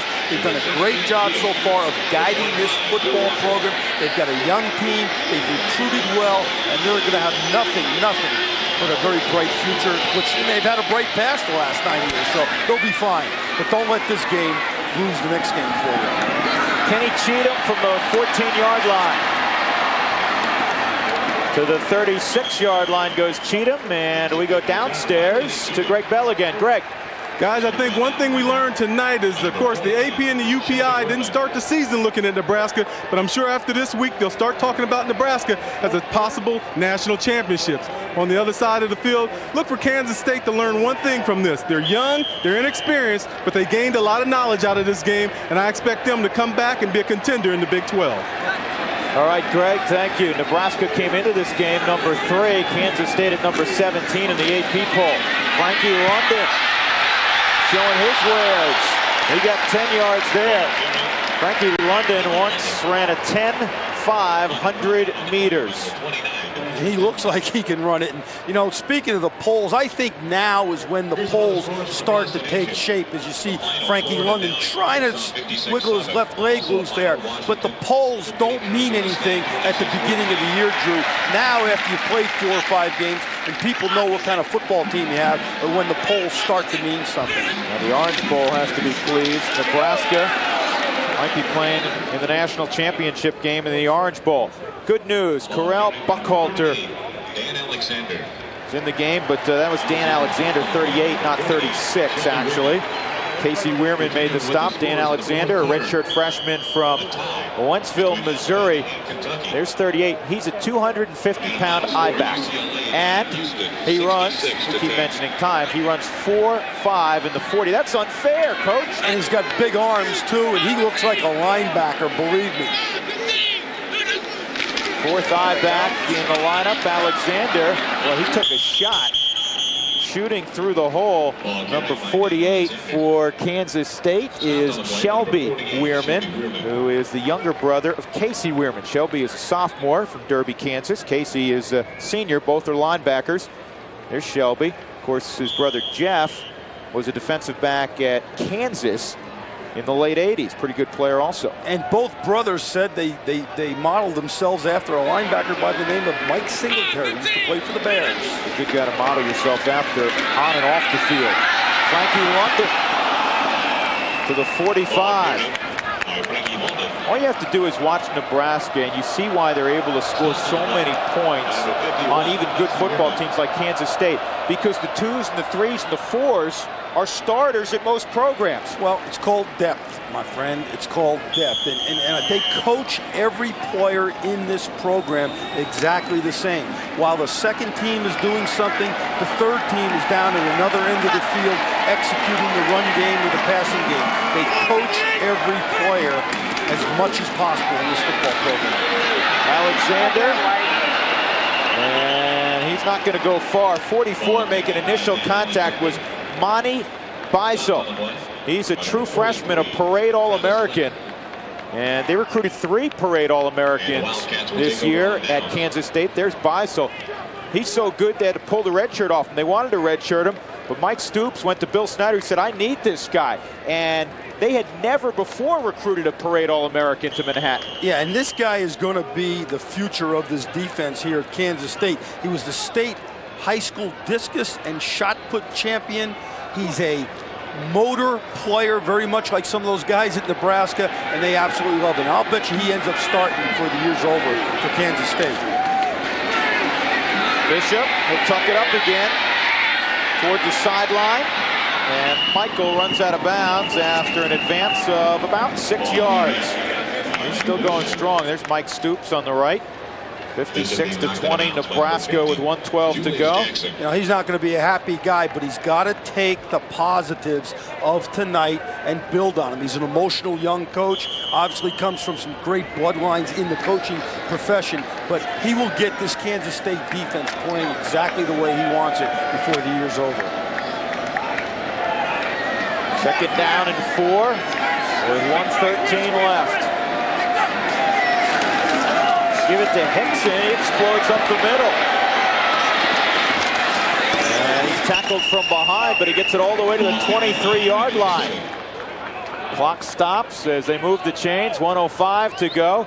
Let's take a look at Kansas State's remaining games in 1997. We talked about Missouri and Texas A&M. Then they go to Oklahoma and Lubbock to play the Red Raiders. Kansas, Colorado were really struggling this year at 2-2. Well, you never know. Kansas State might be able to win 9 football games again. Bishop end zone shot as a man. Touchdown, Darnell McDonald. Complete to number 80, Darnell McDonald. No, there's no quick number 7. 56-26. Little corner route, and he was wide open. Wide open, but the score is obviously not going to be indicative of the way this game was played, but it's great poise by Bishop. He winds up, throws the football, puts it right on the money, and those are confidence passes for him here in the late stages of the game. Charlie McBride is not going to be a happy camper about all this, but Bill Schneider and Ron Hudson certainly are. Slot to the top. Bishop going for 2. Oh, man. He got pinballed in. He was the salami in that sandwich. Ross Tessendorf hit him initially. 49 seconds left. 30-point lead for the Huskers. Coming up next on the East Coast, you will see in living color. And on the West Coast, you'll see the Fall Guy. Is that Lee Majors? Was he in the Fall Guy? Don't you ever watch television? You know what? I watch a little sports, and I read. I bet. Does that sound good that I read? No. You know, people don't buy that. Lee Major's a big football fan, man. He's a good guy. You better say you'll watch FX. I guarantee you. You know what show I do watch? I watch NYPD Blue religiously. I love that show. I do. I watch X-Files, NYPD Blue, and Miami Vice. I always wanted to be Crockett. You always wanted to be Crockett? Yeah, man. Absolutely. He was the best. He is the best. Yeah, I never understood, you know, on an officer's salary, on a detective's salary, he had a nice car, nice boat, great clothes. Well, I think he was taking money under the table. No. You're cynical, man. He just worked hard. We have another score from the Big 12 tonight. Texas Tech has defeated Baylor and Waco 35-14. So Spike Dykes gets a win. And Florida 56-7 over Arkansas. What they have done in the SEC has been remarkable. Throwing the football, and Steve Spurrier's the guy leading the charge, but there's a lot of great coaches and outstanding football players in the SEC. Gramatica kicks it to Kenny Cheatham, who has to back up out of the end zone. And it's 56-26 as we look at the Nebraska games left on the schedule. They go to Waco. Texas Tech, and on the road to Lawrence, Oklahoma, Missouri, Iowa State, and then what is normally the big showdown with Colorado. But Colorado can't move the football on offense. You might want to add 2 games to that schedule there. One in San Antonio, and then one in the Orange Bowl in Miami. Because I believe this football team will win in San Antonio, and then they're going to play somebody in the Orange Bowl. Well, earlier in the week, Tom Osborne said the toughest game we had remaining is Alexander blows through the hole to the 28. The toughest game he felt they had left was tonight against Kansas State. I know folks down in Boulder probably took that as a slight, but after losing to Texas A&M, Coach Osborne may be right. Well, you know, and again, I think part of it he was talking about was when you're playing certain teams. And, you know, anything can happen early in the year. But he feels his Nebraska team, barring injury, of course, will get better and better and better as the year goes on, like it does every year. Artie Monte Cristo in the game at quarterback, hands off to Alexander, and that should be the final snap of the game. A complete and thorough victory for the Huskers, the third-ranked team in America. 56-26 over Kansas State, as Tom Osborne will meet his longtime friend Bill Snyder at midfield. And for the second time in a row now, first the Washington Huskies and now the Kansas State Wildcats. I think Nebraska has proven that they are a team that is on the ascend this year and are going to be competitors for the national championship when the season is over. I know the Washington Huskies know that. I think Bill Snyder and the Wildcats realize that tonight. We'll come back to Lincoln right after this. Upstairs, I'm Drew Goodman. It was complete. It was complete, and again, it should silence anybody that thought Nebraska wasn't on a roll. I was very impressed with the methodical way they went up and down the field, but I'm more impressed than anybody with Scott Frost. He is clearly the general of this great Nebraska offense. And early, Nebraska did a great job again shutting down the running game and confusing Michael Bishop. Yeah, I mean, when Nebraska says you're not going to run, they don't let you run. And until the game got out of hand, they had only rushed, Kansas State did, for only 20 yards. So, again, on the other side of the ball, the Nebraska defense also dominated this football game, Drew. And we almost forgot Amon Green. He rushed for nearly 200 yards tonight, and it wasn't just option pitches. He got some hard, tough yards between the tackles. Well, that's what everybody forgets about Nebraska. They do both. They run the option, they pitch the ball on the option, the quarterback keeps the ball. They also try to pound you inside with blasts, power plays off tackle, and sweeps. They do it all in this offense. Could they make it 3 national championships in 4 years? Could be.